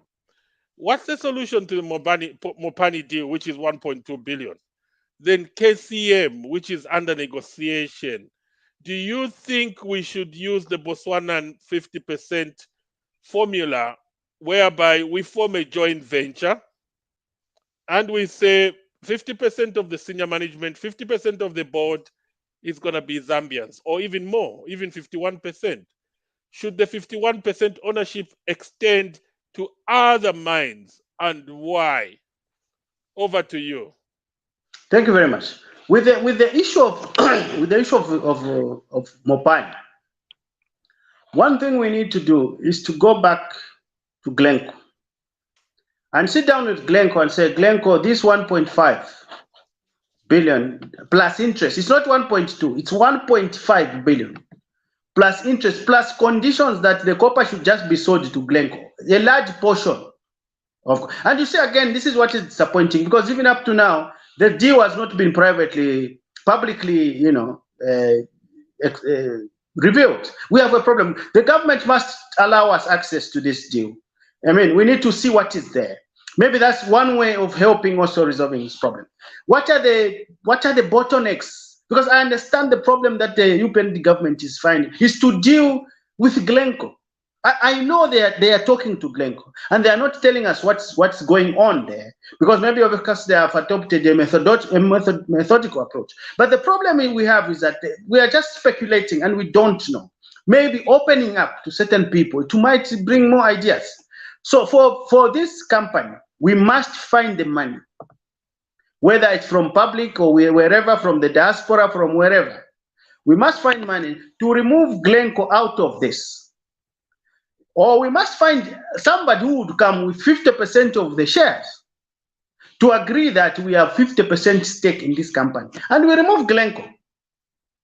Glencoe must be removed completely, because then it allows us to, because Glencoe is not just about the 1.5 plus interest. There's also those conditions of how the loan will be repaid and how the copper will be sold. Those are the problems. So that's the issue. So that is about Mopani. We must find the money. And if my position is that we should own the mines 100%. However, if we fail to do that, because of course the question people are going to tell me is that we don't have the money right now. Of course, you just suggested one solution here. I suggested another solution of public getting money from the public. You talked about the diaspora, which is a good idea. The question is, why are you not embracing an idea which is as open as the diaspora policy? Because it's very open. It's just an open. You are not going to put any effort. You have already people in the diaspora who are already thinking about this. They are talking in the same line that is in the policy, which is on your table. Why can't we embrace this idea? Why can't we embrace another idea of public ownership, where people buy stocks in these companies, ordinary Zambians, because the money will remain here through dividends and through taxes? Why don't we do that? When we come to KCM, KCM legally belongs to Vedanta. What do we need to do? We need to go back and sit down and tell Vedanta, Vedanta, you wrote a letter, and this is what you promised in this letter. Okay. Can we have an agreement around these promises? These agreements must be legally enforceable, not in South Africa, in Zambia. Because remember, when Vedanta came as they were very clever. They said every problem that has to do with ownership has to be resolved in South Africa. Why did they do that? Because they knew. One day bakaludeta. But Dr. Musonda, just hold that thought. It doesn't make sense. Why should be the jurisdiction to resolve conflict be in South Africa when the business is based in Zambia? Because they don't trust us. Because they are crooked. They know that these fools, if we give them power, they are going to grab us. They think we are fools. So now we must show the people that we are not foolish Zambians. And how do we do that? Our neighbors here in Botswana have given us an example. When the bears came knocking, what did they do? 50-50. Let us try that. If it is the issue of raising money, let us plant marijuana. Let us. There was a lot of money. We heard Mukula was found in Malaysia, worth millions of dollars. What are we doing about Mukula? What about the gold mines? We've got the gold mines. We've got manganese mines. We are in the era of electric cars, and that manganese mine in Mufulira, in Mukushi, and several other manganese mines should be able to tell us that this is the direction. We can plant marijuana. We have got the gold mines. Why are we not even talking about the gold mines?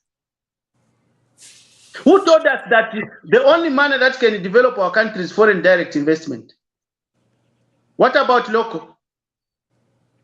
I think that the advantage of the new government is that they have lessons from the past. And the best they can do, because you see, the thing is this, it makes sense to a politician to be so powerful that they make a decision like Manawasa did, like Kaunda did. But at the end of the day, you are blamed, given in your death. The best is to open up the discussion so that you say, no, we shall neka. You don't Alex Steph na Musonda we never bana kanwa ka bopo bad. Na ba Chilufya po bad. Na ba Kasonso na bopo bad. Ingacho mwala viki na fe inatine. Moneni, this was consensus. You leave a good legacy. And for the first time, can we have a level open discussion? This idea of secrets, Mr. President, does not work. And we trust that the 2.8 million Zambians have trust in you. As we are talking in terms of the president, you are already positioning yourself as one of the best. Can you just leave that? Leave it. And I can tell you that you are going to show that. As a businessman, I came and I understood my fellow business people and business entities. And this is how I resolved. This is the deal I came back with. And also, one thing that is problematic here is that, you see, the kind of communication that is coming from the UPND is allowing propaganda. We live in the era of propaganda. And the opposition, in particular the reckless government, the thoughtless government that have left us into unpayable debts, are even laughing at how the new government is failing to deal with this problem. Because they are relying on propaganda. I'll tell you one thing, how reckless and remorseless these people were. When they were stealing, they were even thinking about what will happen tomorrow. They start having immunity so that when they are arrested, they will say they cannot be tried twice. But which money did they steal? It's the borrowed money, the debt money. So even those people who are celebrating these criminals, they must understand that, you see, the debt that we are now having to struggle. The reason why President Jagainda is not sleeping, and because he's failing to manage everything properly, it's because they have left him problems and now they are laughing at him and they are creating propaganda. How can a person who has been in power for only 9 months cause all the problems that the PF are talking about? They were in power for 10 years. If they did well, how can someone destroy what they built in 10 years? We need to now remove politics from how to manage the country. Let us look at the real issues. If we are talking about a company, let the company know that in Zambia now they know the behavior of not you but Vedanta, na Glenco, na FQM, na Anglo Edimulesa, ala bantu bali mishi banomba so bani mwandini muicheme. Hello na ifo turefo kwebati tukwate mulu bali. Mu management na mu board. Idio dia nanga tualufyanya tukaiseka. ama mistake aya mining te ifo fwe ba tuletere ngiri ne basungu ba tuletere lekena ifo tuwesheko tukwate molu badiruku. That was fantastic, Dr. Musonda. Now we come to that point where we our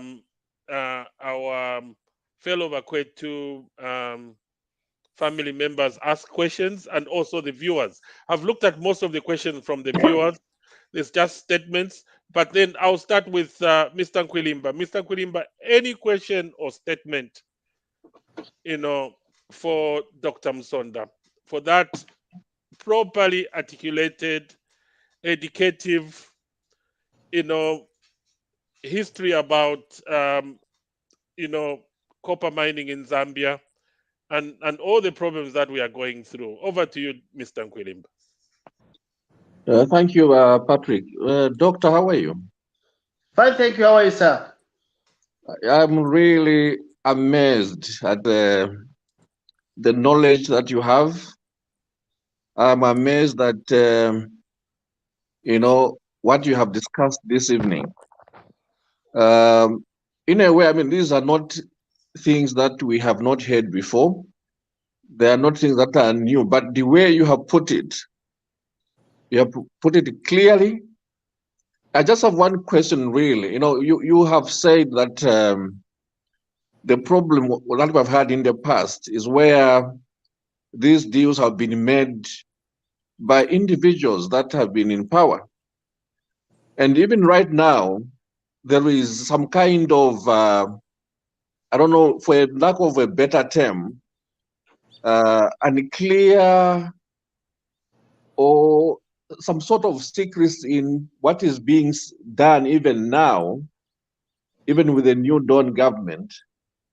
And my question is, why should people like you and like-minded people not push for a dialogue with the government so that these ideas can be brought to a fora where the ideas that we have discussed here are discussed with people that make decisions, the Minister of Mines, the Minister of Finance, the Minister of Commerce, the Office of the President.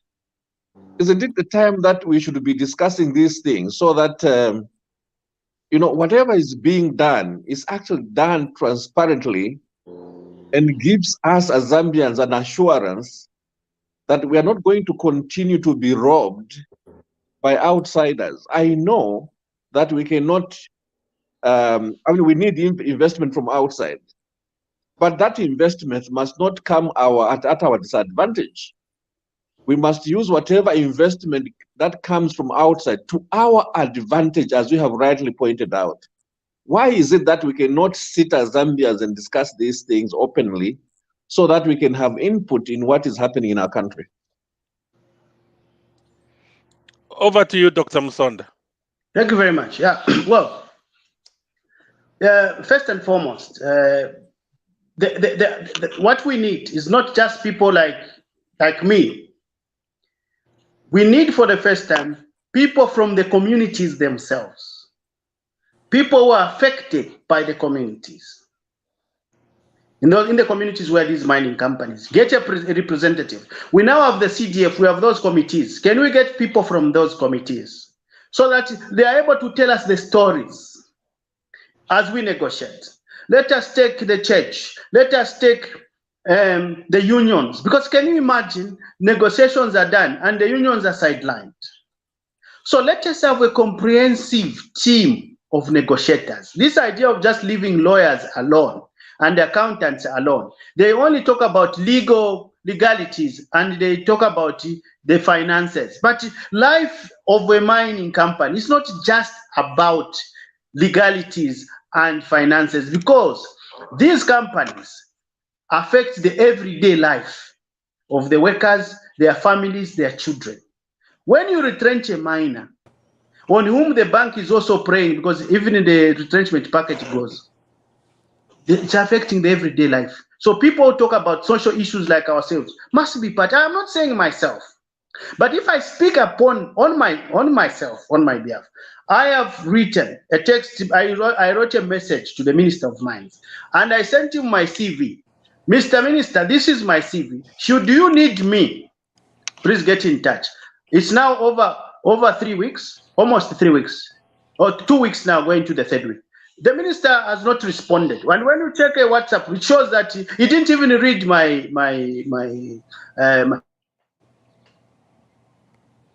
it's because it's very difficult to the copper belt. You go to Flavor FM, you go to YA FM, you go to this radio station, including Ichengel. You are hearing me talking, but the minister will respond tomorrow when I speak through a journalist. He will not say, "Can I speak to this young man?" And this, but you see, you don't force yourself, because at the end of the day, people start saying he's a job seeker, he's looking for a job, but he's a desperate guy. Even when you now say, "Look, the issue is this about the mines, and if this is not done, this is my chaplain." People would even say he's a PF cadre. He's just a frustrated guy. He was looking for a job I didn't give him. So we are also facing challenges when we want to communicate. And you see, when you are left with no option and you start speaking like this on TV and radio, then you are labeled an opposition. And that's very unfair, because I've been called an opposition. I've been threatened before. Some people have called me all sorts of bad names. I am a Zambian who experienced the austerity under Kaunda. I was part of those who were rioting. I have worked in the mines. I have been retrenched. I have lost my benefits to loan recovery. My uncle was retrenched. I have relatives who have been retrenched. I've been underground. I know what I'm talking about. That's why I'm talking. But you see, if the minister does not want to talk to me, it is very difficult, Mr. Nkuli.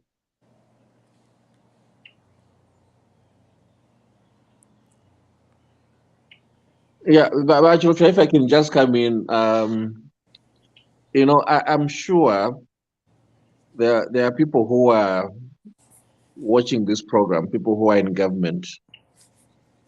I'm sure they are listening to this, and I would just like to ask if there's anybody who, if the Minister of Mines is not listening to this, and there are people that have listened to this program, can someone speak to the minister so that we can find a way of harnessing these ideas? Really, I believe that we need, you know, to do something in this line so that we don't repeat mistakes that have been made in the past. You know, I have talked to some people about some things that are going on in the country, and even at the ministerial level, and the complaint has been, you know, why don't people make suggestions? If you think that if you have some suggestions in what is happening in the country, why don't you make those suggestions? So they give me an impression there's an openness amongst our leaders to listen to ideas that are coming from outside. So I think we should not be shy to follow up. Though, you know, if we have tried to speak to the minister, we should not be shy to follow up until you are able to speak to these people. But really, I mean, if the Minister of Mines is listening, can he talk into this situation? Yeah, you see, Mr. Nkuli, the problem we have is this. There's this idea of perception. If, for example, I perceive you, it depends. Sometimes it could be that the minister is willing, genuinely. There are two possibilities. Or the ministers or those in government, because maybe they are willing, but they are busy. Maybe they have other things that they are doing. It may not be that. Maybe as I'm talking, the minister is out of the country and things like this. Maybe the minister would. But then the question is that, is what I'm saying, which is making sense to Mr. Nkulimba, also making sense to the minister? It could be that it's nonsense. You see what I mean? So it's also about how you value what you think is being said. What I might think is important. Maybe a minister will tell me that we already know this. There's nothing new you are bringing. We already know this. The books that you are reading are the same books we are reading. But if I tell them I went underground where you didn't go, they will say, we know people who have gone underground. That was fantastic, Dr. Musonda. Before I can see Dr. Kajila is itching. You coming, Dr. Kajila. That's I'm not gonna leave you. But I want to say something also. Despite being the moderator, give me a chance also. What Dr. Musonda is saying about our leaders, our ministers, our permanent secretary. I mean, you all know Kajila Bankwilimba. 120% UPND. I worked with these guys in the trenches. We had meetings with HH at night up to midnight on Zoom, trying to find solution to win that election. But most of these guys now, they are in positions. Me, I've got WhatsApp messages I sent to people who are waking me up at night to ask for certain things. I'm not going to mention that. They've never read those WhatsApp messages. You can see they've never read them. They don't, and the president was asked this question. They've forgotten that the youth who were sleeping outside, so what do they call it? Community house. They cannot even see them because now they've got those positions. They think we are useless. Somebody told me that solution works in the diaspora. It can't work in Zambia.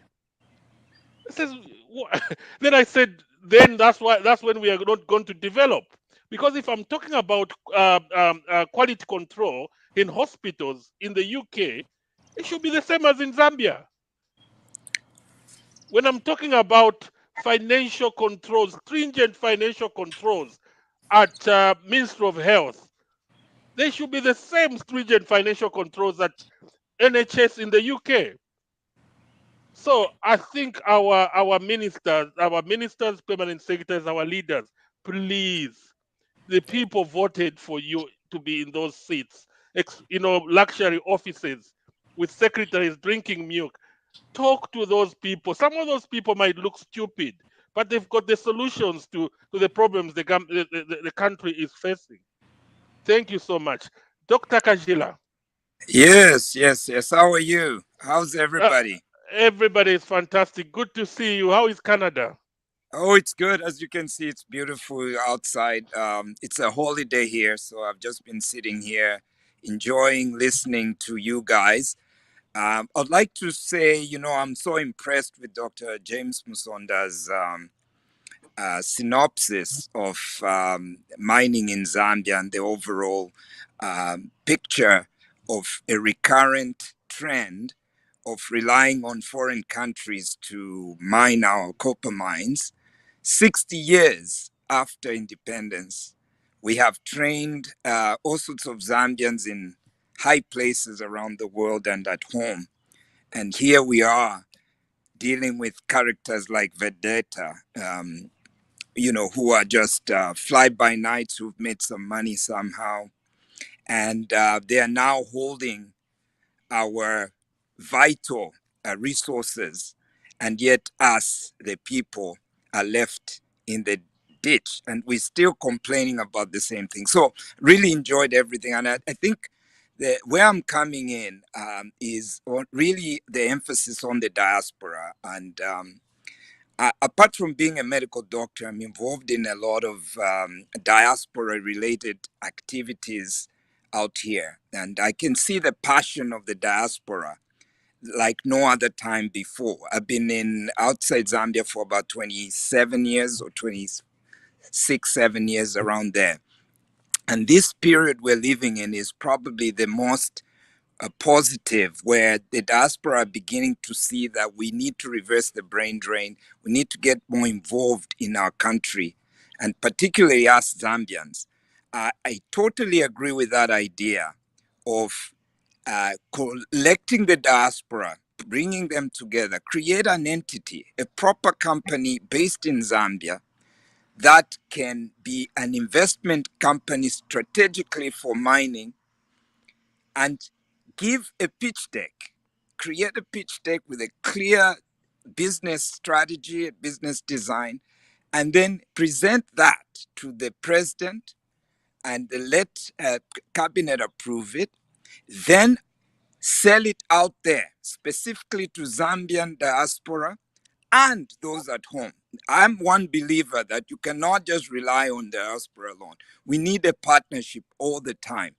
But because one of the main reasons that we are told Zambians are not investing in mines is that there's no money. We are saying the diaspora have money, as my brother Chilufya already mentioned, what Patrick said earlier. So why not package something and present it to us and let us buy in, and together we can raise the 300 million or whatever and have shares in those companies. I totally agree with you that what's missing now is ownership.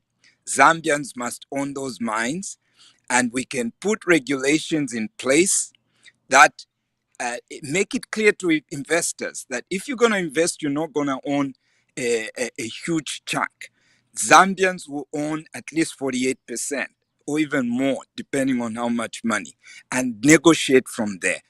Then, if they try to avoid taxes, we would grab the money together and leave it in Zambia. So I think that pitch must go to the president. When he came to DC, I specifically asked him if there was a diaspora desk at State House, and we haven't heard anything about that. It's we need a specific desk where somebody is given the task to coordinate all these things. Talk to diaspora directly. The diaspora already organized, so speak to them. I hope the powers that be are listening. And before I end, I also say that the issue about ministers not responding to the people, I think there's a tradition in Zambia of not learning to reach out to people who are strategic in developing the country. They want you to run to them and ask and beg, oh, please, Prime Minister, can you do this? Instead of them seeing the potential that that chap there will be useful to me, so I'll reach out to him. Instead, we get the Bazungus reaching out to us and saying, how do we work with the diaspora to do this thing and that thing?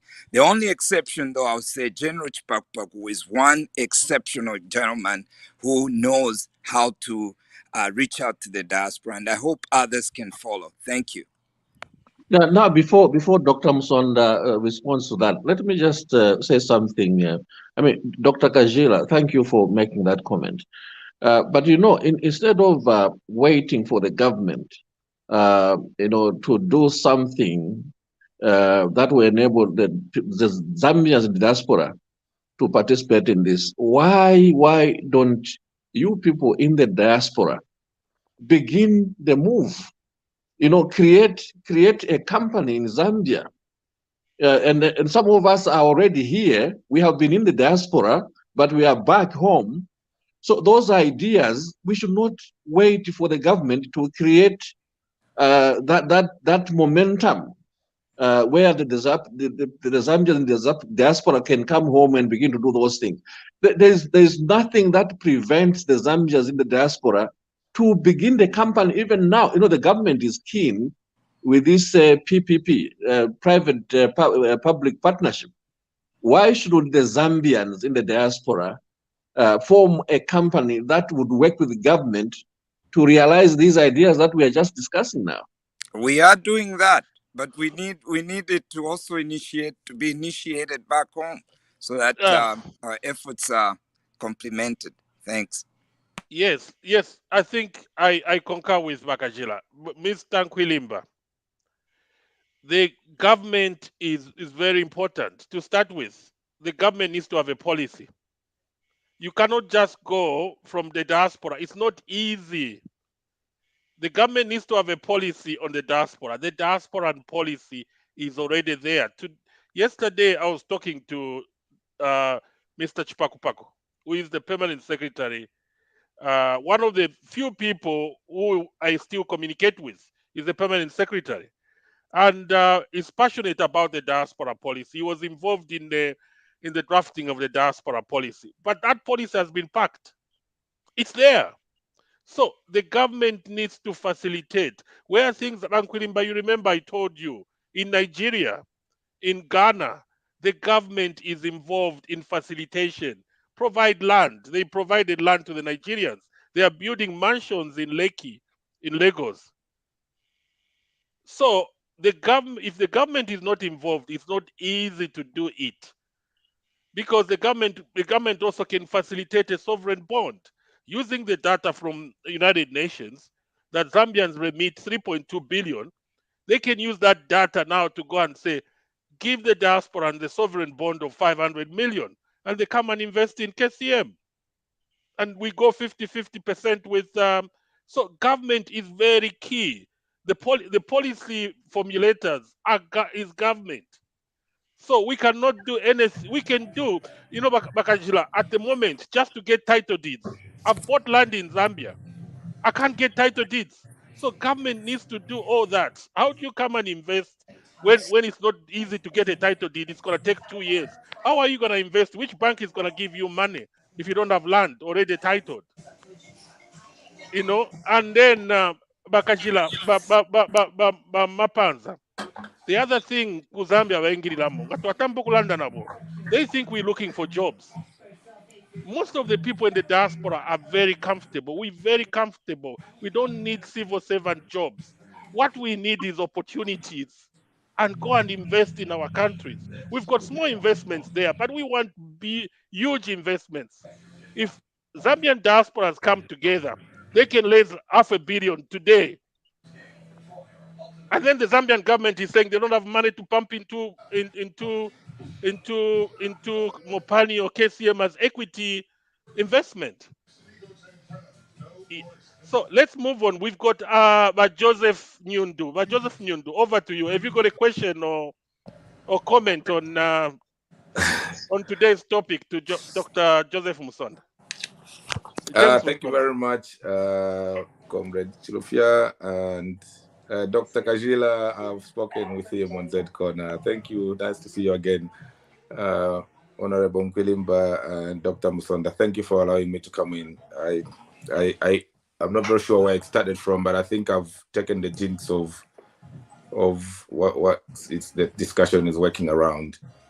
I think the government needs to have a deliberate, aggressive policy to allow everyone around the world, that Zambian, even non-Zambian, willing to help take part in, bringing development to the country. When I did have a discussion on Z Corner where I met Dr. Kajila, I did say that we have a lot of Zambians around the world that have the ability to do things, skilled and financially equipped. But when there's no capacity, there's no deliberate policy to create that environment to say, you're welcome. This is a route which is easy. If you want land, you need to construct something as a donation. If it's a hospital, if it's a school, or if it's a factory, there has to be a deliberate, aggressive policy where it's easier, it's straightforward, and it's predictable so that people can plan. Because around the world, if you look at other countries, and I've given these examples, you look at Nigeria, look at even Rwanda, even if you want to make a donation, you don't actually need to know a politician. There's a center in Rwanda where if you wish to give money to the government or to the country, there's a center where you take in Kigali, you go and put your donation there. You want to, within a day in Rwanda, you can literally get your title, everything ready, you put your factory, whatever you want. The policy has to be deliberate, and it has to be so allowable and doable and predictable. But the problem is, if there's no deliberate policy, by government is a parent of any country. A ruling party in any country is a mover of policy agenda. There's no way you can bypass it, no matter how powerful or how wealthy you are. You need the government to open the key for you. And that environment has to be created by the government. But what we have in Zambia, what I've seen over the years, is that the Zambian people ourselves, we have not owned the economy. That is why the problem is. So everything that we generate out of our GDP and our annual production pool mainly just goes to pay debt, goes to emoluments, and there's less social spending. And as long as the treasury remains squeezed financially on social spending, capital becomes expensive to access. How much is the MPR? It was raised by Bank of Zambia last time. So if the MPR is high, how will individuals, how will SMEs access capital? Because capital has to be easily accessible. It has to be on lower single-digit rate for individuals to be able to open SMEs, because SMEs are the engine of microeconomics. Even here in England, most people that even come from Zambia, there are even agencies that are run by Zambians here, Nigerians, bringing people from all over the world to work and pay tax here in the UK. So it's not magic. And I don't know why people during campaigns and all that were accessible. Phones were reachable. They would call you back. I found a missed call. Now people are not accessible. We don't blame them. Let it be that way. But all those simple ways of accessing people and give ideas are things that need to allow room for ideas to flow, because it's not even just about the money itself being available, but the best capital any country has here in the UK, Canada, America is human capital. If we create capacity in our citizens, then they will remain with the idea. When I heard about I'm sorry, I might digress a bit, but I think I'm working around the same topic. When I heard about the CDF being increased to 25.7 million, I was like, wow, good idea.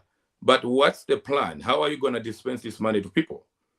Because you can give 100,000 kwacha to a person who's saying, I can do cassava farming and all that. They've not shown you a plan yet. They've not shown you a well worked out, doable plan they've done before. Because to be an entrepreneur or a business person, you must have, if you want to sell bacon, you must understand how to raise a pig. If you want to make scrambled egg, you must understand where the eggs come from, because that's where you'll be ordering from.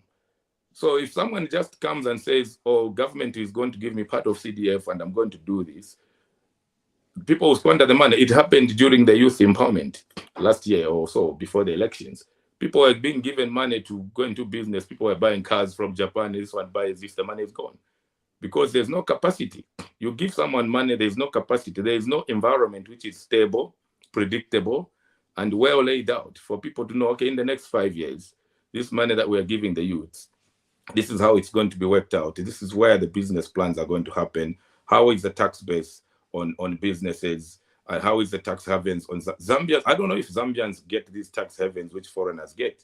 Why should the citizens not have the easy lower taxation system to accommodate the SMEs to grow? Because this is where the micro indicators are raised. That's where the real GDP is. On capital projects, it's mainly expenditure, building bridges, building motorways, building all these big hospitals. That's expenditure, because the Ministry of Health is an expense. Ministry of Education, all those are expenses. But where money is generated, where VAT comes from, where revenue comes from, is SMEs. If you have an SME that employs 100 people, and his 100 people are paying VAT when they purchase, they are paying pay as you earn, you have revenue being generated by government. And SMEs are the biggest employer everywhere in the world. So the more we grow the SMEs, is the more we widen the tax base, and is the more we generate income. And the government will have less borrowing. And then the capital will become easy to access. And we people in the diaspora, we don't need to be millionaires. But believe me, if you get 1 million Zambians across the world, each to give 1 kwacha, how much is that? Or $1 each? That's $1 million. And if I'm to give an example here, there's a gentleman called Chilufya, an engineer in Chalalarea, who is making fuel from old plastics, tires, and all that. He just needs $2 million to produce about 800,000 liters a day. If we get 4 million Zambians across the world to give $1 each, that is a factory producing fuel in Zambia and cooking oil. They are right in Zambia. The solutions are there within us ourselves. They are not in the president alone. They are not in the minister of energy alone. We the citizens, if we don't change the world, the country, ourselves, there is no president who can do it without us. There is no minister who can do it. We are the people that move the country. We are the taxpayers. We are the movers of ideas. Government is there to just provide an environment, lower taxes, create an easy taxation system, tap into all those markets. Everybody that's involved in business, lower taxes, but let them be in the tax bracket. so that everybody contributes. And then we all realize, look at our local councils. What do they generate? In the UK here, London is working like it's a private company. It has to compete with Manchester to raise tax. Birmingham has to compete with Liverpool to raise tax. Each of them cities is raising their own revenue. And when you have the local government raising revenue, you have less pressure on central government to provide funding, because each council will run its own local services, and then the government will have less pressure on funding all these councils. And these things are workable. So all we need is just to be accommodated to come on board. The diaspora policy has to be deliberate, starting from the voting system up to policy implementation. We need a diaspora framework, which is aggressive, which is robust, and it's deliberate. It is well aimed and well planned, so that if the local citizens in Zambia are slacking, we, the diaspora, can lead by example. And the president will just be there to accommodate and facilitate us. I apologize, I must have asked a question, but I think I started with solutions. Maybe coming back to Dr. Musonda, Doc, what is the problem why we people in the diaspora are not, we don't feel or we don't seem to see a clear plan, a clear door to allow us to bring ideas? I don't think that's a good question for him, because he's not in the diaspora. Well, can I say something on that, the diaspora policy? I think that Mr. Nkwilimba or Mr. Kachila can answer that question. Yeah, I want to answer that question because, I mean, I think last time when we had this similar program, I did mention that the Minister of Foreign Affairs is keen to look at the diaspora policy and to start, implementing it. He asked the International Relations Committee of the UPND to look at that diaspora policy and give him some suggestions. And so we have gone through that policy, and we have, I think I also actually invited some of you to give some input, and we included that input that some of you gave as we went through that, reviewed the document, and we are ready to submit our short report to the minister. It seems there is the will to take that policy out of the desk where it has been lying since it was created, so that it can be implemented. So I'm sure that the Minister of Foreign Affairs and International Cooperation will begin to move in a clear direction as to what we do in implementing that policy. And I would like to know, Dr. Kajila and Patrick, what is it that you're already doing in Zambia? Because, I mean, you have to have people that you are working with here. If you're already working with some people here, who are those people? So that we can link up and see what is it that they are doing. Yeah, I can answer on my part. So a policy is a policy, but we need implementation now. I've read the diaspora policy, the nice things there, make it easier for the diaspora to acquire land, and make it easier for them to open accounts and so on, normalize their status as Zambian citizens. As you know, in the current law, if you have acquired citizenship elsewhere, you automatically lose your Zambian citizenship. And so with this diaspora policy and the law that was enacted, now we have to go through a process of applying for dual citizenship so that we regain our Zambian citizenship. I've done that. I came to Zambia, applied, did everything, and I was approved. I paid the $500 that needs to be paid in order for you to regain your citizenship, and I'm still waiting. So we are doing things. And regarding what are you doing in Zambia, Mr. Nkwilimba asked, apart from organizing the diaspora, we recently sent a lot of equipment worth $300,000 worth of medical equipment. We have colleagues on the ground we're working with. That's one. We have created companies. I sit on a board of companies by the diaspora, and we're looking for investment opportunities. We are teaming up with other diaspora, African diaspora, in a Pan-African way as well, to create this entity that can do specialist consultations across Africa, including Zambia, to come into those hospitals where you lack specialists and provide a service of specialists that can take turns to come into Zambia. The diaspora are ready. Let me say it again. The diaspora, the African diaspora, including African Americans, Caribbeans, and other are ready. But it has to take deliberate action from governments in Africa to say, look, we've created this vehicle for you. We've packaged it for you. Legally, it's here. And you show us, sell us, and we'll jump in. But that's what's missing. There's no, you like you said, Bankulim, but we make a company and we can make a company, but what guarantee do we have that we will be able to buy shares and collaborate with the mining companies? No, it will have to take government policy and government deliberate effort to actually make it into a reality. So that's what we're saying. We are ready. It's up to the government to do what it needs to do. To Asante man. Thank you so much, Dr. Kajila.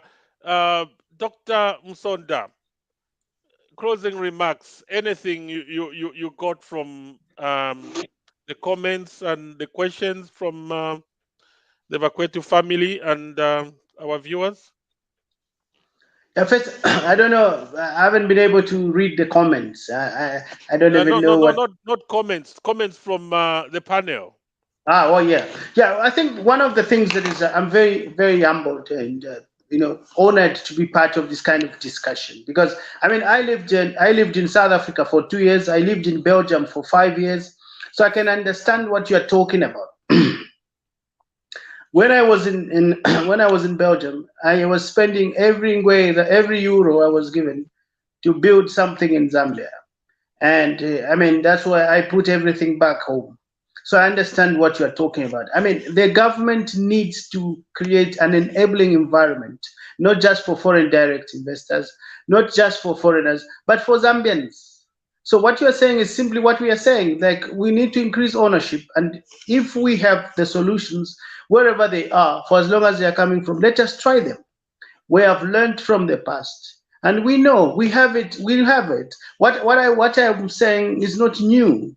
Maybe the way I said it could be different, but we all know that we've been cheated. And if we go just the neoliberal way, there's no evidence anywhere in Africa, there's no evidence anywhere in South America, there's no evidence that the neoliberal model is going to bring development. And we must also understand development should be defined by ourselves. Development is not imitating what a European lifestyle is. Development doesn't mean abandoning and making all our ancestors, when they die, to become demons. That is not development. We must define our own development. Before they brought the industries, we breathed, we had good air, we had clean water. But the industries have destroyed us. We haven't become more modern. So what I'm trying to say is that for as long as we continue surrendering our economy into foreign hands, we're not going to do it. And if we have people in the diaspora who are willing to work with people in Zambia, and if the people who go in the diaspora, we divorce them. Because I'll tell you one thing about the people in Europe and America. Every brain that shows light, they'll take it. All the brains that you are seeing in Zambia now that are bright, they'll go. Now, how do you return them? How do you reclaim? Even in mining, we do reclamation. We go back, when you look at the Black Mountain, what they are doing is reclamation. They are going back to see the value that is there. In the diaspora, people are saying, look, we are able to bring these solutions. Let us try them. Let us also come to local solutions and say, people are saying, even Zambians, even here in Zambia, people can buy shares. Let us try that model. So I think those are my comments. And just to say that as Zambians, when it comes to the mining, let us be level-headed. Let us not identify ourselves as PF, and let us not be quick to identify people as this party. Let us listen to them. Even if what they're saying is the tone is not good enough, let's take sense out of the nonsense of what everyone is saying, because this is our country. This is our country. Some of us love this country. Thank you. Fantastic. Very well said. Thanks.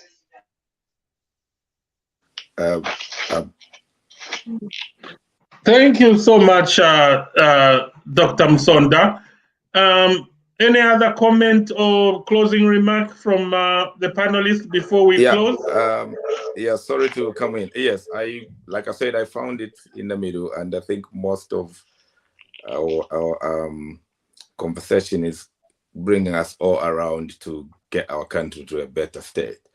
I think we have a very good political environment now, that we have a leadership that is accommodating everyone to speak. Freedom of speech has come back.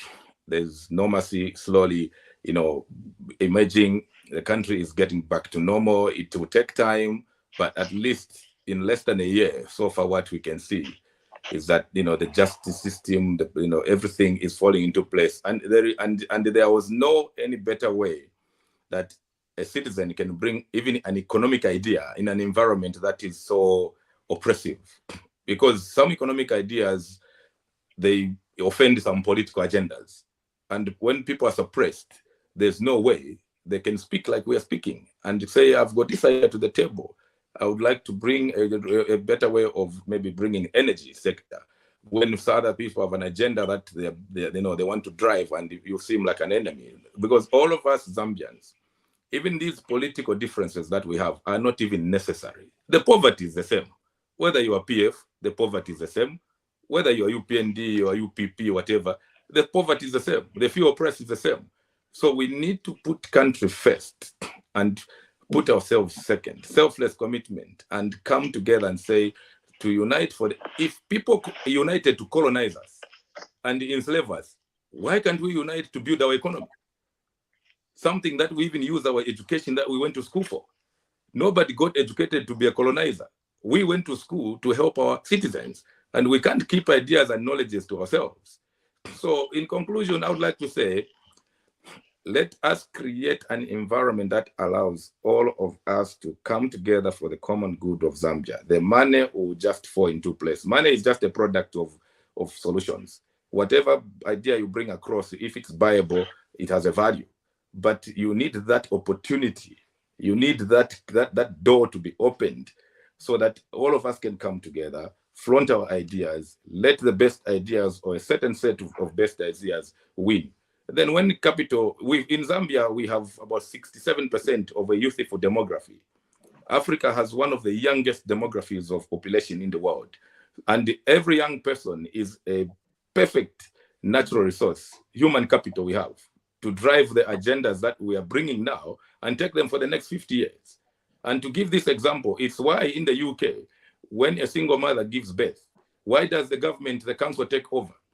They know that we are raising this human capital who might become a professor to give us a solution on energy in the next 25 years. It's all planned. The 65 retirement age is not magical. They've planned if a child is born by 22, 23, they're out of university. They get a mortgage by 40 years' time, they're 65, they've retired, they get their house. It's all planned. It's a social contract between government and citizens. It's a deliberate plan. It's a researched plan. So we also need to allow ourselves to bring ideas. And my request would be, out of this discussion going forward, let the diaspora be involved in the voting, because that's the best voice we can give to come together and form a unity, a government in place that we know we are all participatory in it and we are involved, and it's deliberate from the process of voting to policy implementation. And then we will have that opportunity to speak. And people shouldn't feel intimidated because an idea comes from somebody in England and then they think we don't think. No, people shouldn't feel intimidated. Let us allow each other to speak and come together so that when we put our ideas together, put the money together, land, capital, labor is still available in Zambia. A very young population that we can pass over the mantle and they'll carry on. Whatever we didn't do, they'll finish off. We are not in a hurry. There's no deadline to develop a country. All we need is bring an idea, build capacity in the young people, and let them continue with the country. Then none of us will be intimidated. No one will fear each other. No one will be thinking, oh, because an idea has come from Dr. Kajira, me, I'm the minister of what, it borders on energy, so I'll look like I'm a Dow minister. No. Accommodate an idea for the good of the country. Let us work together. Forget yourself, country first. Believe me, Africa will become the next diaspora for everyone else. We can do this. It is up to us. We decide now whether to remain where we are or to make Africa an attractive place for everyone else. And once we take the lead, if you look at the COVID situation, what have we done to the world to provide leadership? We have been at the receiving end. We were even almost shut off during the Omicron. They were calling it the South Africa virus. We were almost shut off. It has to take voices. There's a doctor in Nigeria who spoke for us to open the doors for the vaccine. So can you imagine if COVID started from Africa? It would have been shut off like Ebola, nowhere to go. We all would have died. So we need to take a deliberate, robust policy implementation framework for ourselves, Afrocentric solution. A solution from Europe everywhere can work anywhere, but it has to border on our cultural remodeling. Who are we as Africans? And what works for us? African solutions for African problem. Malaria is in Africa. We can't wait for a drug from America. They don't have malaria there. Well, let us do it. Let's make our own vaccines. We make mistakes, we correct ourselves. If we poison ourselves, it's fine. It's our own responsibility. Then take a poison from somebody else's home. So we can do this. We're not in a hurry, but let us allow ourselves to come together first. Forget PF, forget what. Let us come together as Zambians. If this politics the white people gave us can't work, let us find our own politics from the chiefs. Let us consult the chiefs. Here in England, they have the House of Lords. When the House of Commons, the MPs, are bringing a policy or a debate that might border on destroying the country, the House of Lords are going to stop it. So if we need solutions to involve even the chiefdoms, let us create a representation from the chiefdoms. They're the ones who we use on our NRCs. How much do they get from each NRC? Nothing. But we've got them in our passports. I was born in Chief Nkwirimba. I was born in Chief Hamugaga. But how much do they get from there? Because the local economy is not also working. And it comes back to the microeconomics. That's where the country is going to generate the microeconomic indices for us to raise our GDP from this negative thing it has been and take it to a double digit or something. Why should we always be begging to have a GDP of 7.5? Why can't we have a GDP of 12%? We can. But Joseph, can I step in? Thank you so much, Joseph. Can I allow Mukeleba to say something before we close? Good evening, gentlemen. Good evening, what doctor? Dr. Musonda, what Dr. Gajila. Good evening, Yvonne Kwirimba. Thank you so much. This has been a very, very interesting discussion, and thank you so much. But without wasting much of your time, I would simply add a few words to say, let us who live in the diaspora, leave these countries and take this knowledge that we have acquired back home and help develop our country. We may say a lot of things. Like I always say that we Zambians, we are very good, Famulomo, and we are very intelligent. The problem that we have is, I don't know whether we inherited this from our colonial or from our forefathers when they were Kaunda, did something to our heads. I don't know. There's this element of jealous and the element of greediness that once you have achieved something in your life alone, in your own capacity, that you are going to keep it to yourself. It's me, myself, and I. You don't want to think about your neighbor. Instead, you want to go and show off your riches or your achievement instead of helping your neighbor on how to be somewhere. And that is why we are lacking behind in Africa in terms of development. We may say all these beautiful plans, but for as long as we have this greediness in our hearts, we don't want to share. what we have. We don't want to impart the knowledge that we have acquired to our kids, to the new generation. We die with so much knowledge. We don't want to leave. We don't even plan for the future. So definitely, this is where you find we are going to continue talking about development when others are busy putting men on the mass. And us, we are still talking about how to come together, even when we got the so-called independence for a long time. It's been how many years? 50, 60? And we are still talking about unite our country. There must be something wrong there. There must be something wrong that we are doing. Even just small little groups. We are failing to run our own small groups in our own setups, community groups. They just shut down. Why? That tells that we have a very terrible mindset.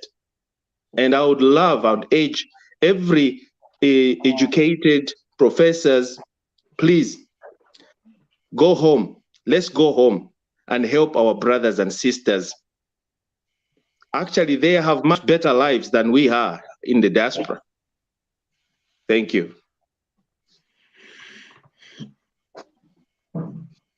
Yeah, thank you so much, Mukeleba. Unless somebody has got something to say, has anybody got anything to say? Bankwelimba, did you wanted to say something?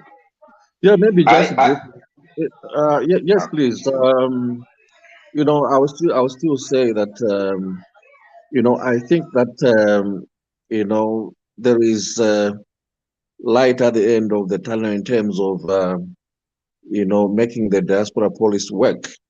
I would then urge the Zambians in the diaspora not to wait until they hear that okay, the policy is being implemented now. Let's begin to get prepared now. You know, look at the particular topic of mining we have been talking about. I think the environment is already there for Zambians who want to participate in mining, especially new mines. So we don't have to wait until everything is on the table before we can begin to form those companies in Zambia that are ready to try and begin to see if they can start investing in mining.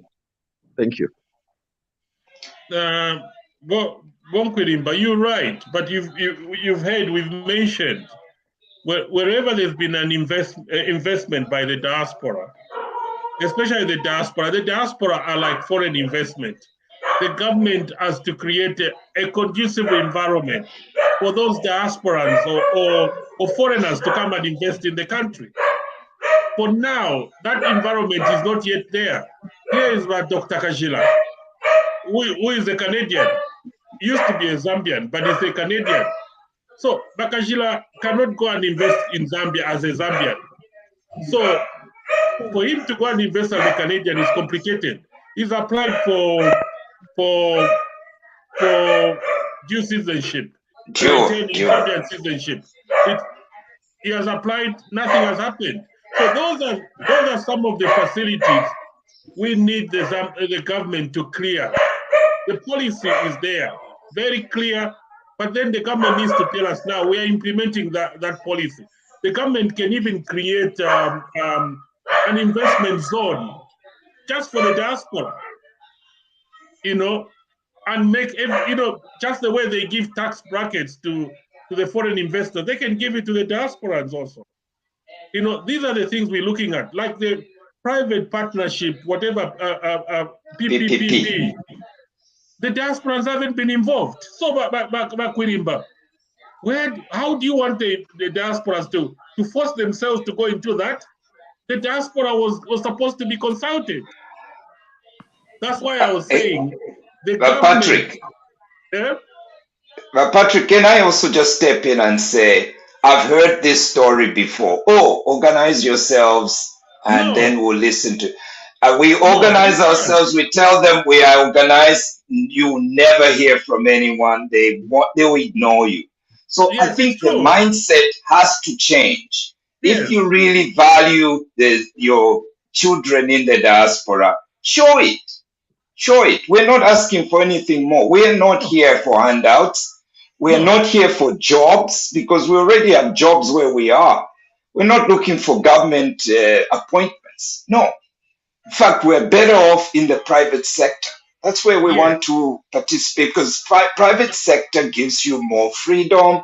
It allows you to reach your potential and contribute in the best way possible. But the difference between the white guys that we are lamenting about, sorry to use race, is that they don't belong in Africa. They're just coming in to extract. We are Africans. My umbilical cord was buried in Kasempa, Zambia, where I was born.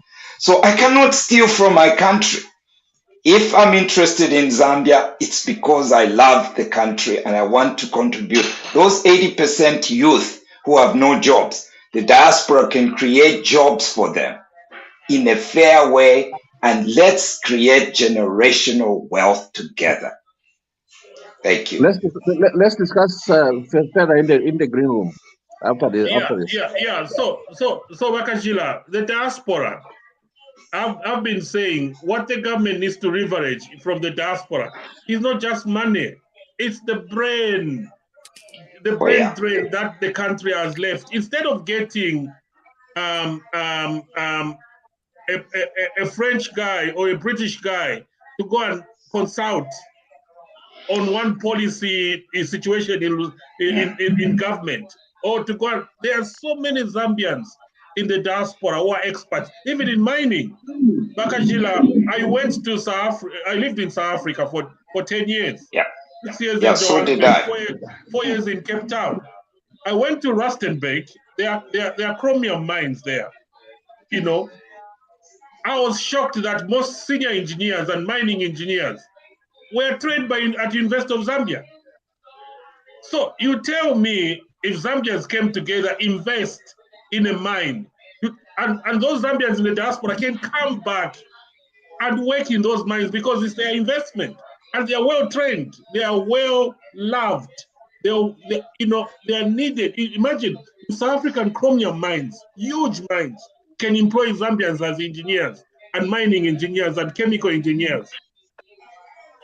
Well, Chilufya, before you close, HH was at one time in the diaspora, but he chose to go and invest back in Zambia.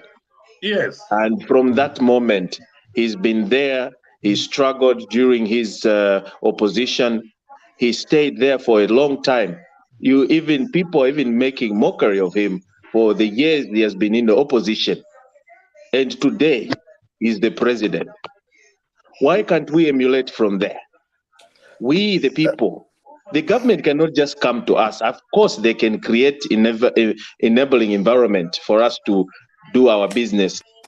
But we, if we really care for Zambia, let's not just sit here and negate our brothers and sisters back home. Let's go home and help our brothers. Mukerebai, the time you don't have to go home. Yeah, you don't have to physically go home. Not always. No.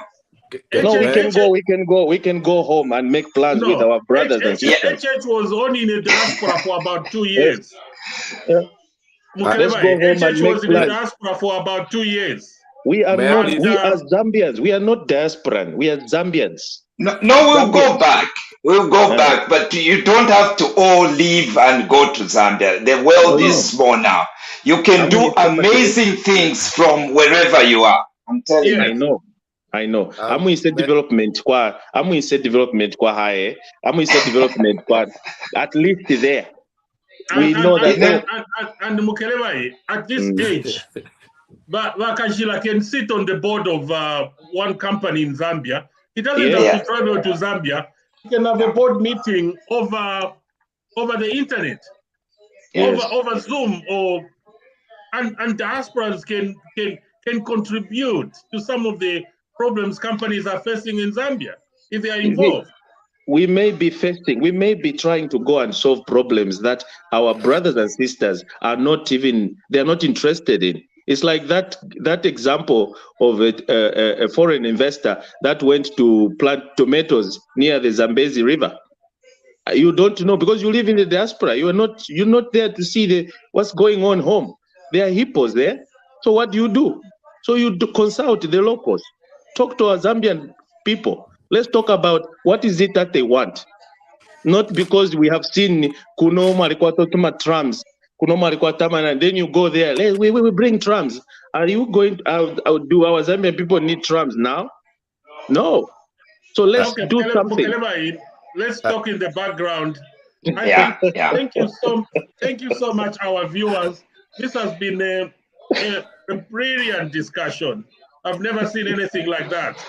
Our plan with Dr. Musonda was just to have a program for 1.5 hours. But due to popular demand, I allowed this to happen. And it shouldn't happen. But our viewers are still watching us. Thank you so much, Dr. Musonda, for coming. People have been so excited. Dr. Musonda, I'm planning to go and meet the president. And I'm making a disclaimer. If somebody is hearing, the president is watching, I want to go to Zambia. I'm not looking for a job. I've got a good job. I'm comfortable. What I want to go and discuss with the president is some of these issues we are talking about here. So I'm praying that I'll be given that opportunity, because it's not easy. Those handlers of the president, they will try everything to prevent me to see the president. But I'll try my best. Chilufya, can I just support your disclaimer by giving an opinion? I think this is the problem. This is the malaise that we need to cure. Centering everything on the president.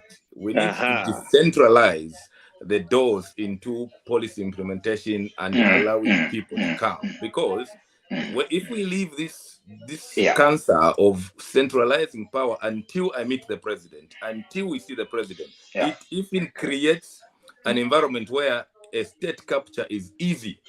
And no. It's not only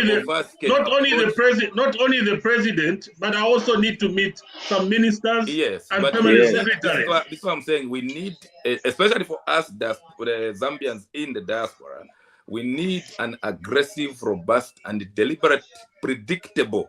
We need to even see that in the next 4 years, what we are trying to plan now is doable within the next 2-3 short term, medium term, long term. It has to be predictable. So that but Joseph, actually what we need is a diaspora minister. We need a diaspora constituent and a diaspora MP for the diaspora. Who will give our voices, and that diaspora constituents should have I mean, these things are constitutional. When they were doing Butane, they were saying no, they wanted to increase the number of MPs, whatever. I said, look, then they're saying proportional representation. It is already constitutional. The president is constitutionally mandated to nominate 8 MPs. You can nominate each lemma, a blind person, a retired person, a woman, a youth, even a mad person. You can, up to 8. It's constitutional. Use the constitution. You're the commander-in-chief. Why are you not nominating? The constitution allows you to, free of charge, proportional representation. If people don't vote for a blind person, nominate one. My brother Joseph, I'm sorry to cut you short. I think we need to close, and then we can continue talking in the background. Thank you so much, Dr. Joseph Musonda, Dr. Kajila, Kwilimba Mapanza, Joseph Nyundu, Bom Kelevai, and all our viewers all over the world. It was such a lovely program. Thank you so much for your viewership. May the good Lord bless our beloved, beautiful mother, Zambia. Good night and bye for now. Thank you.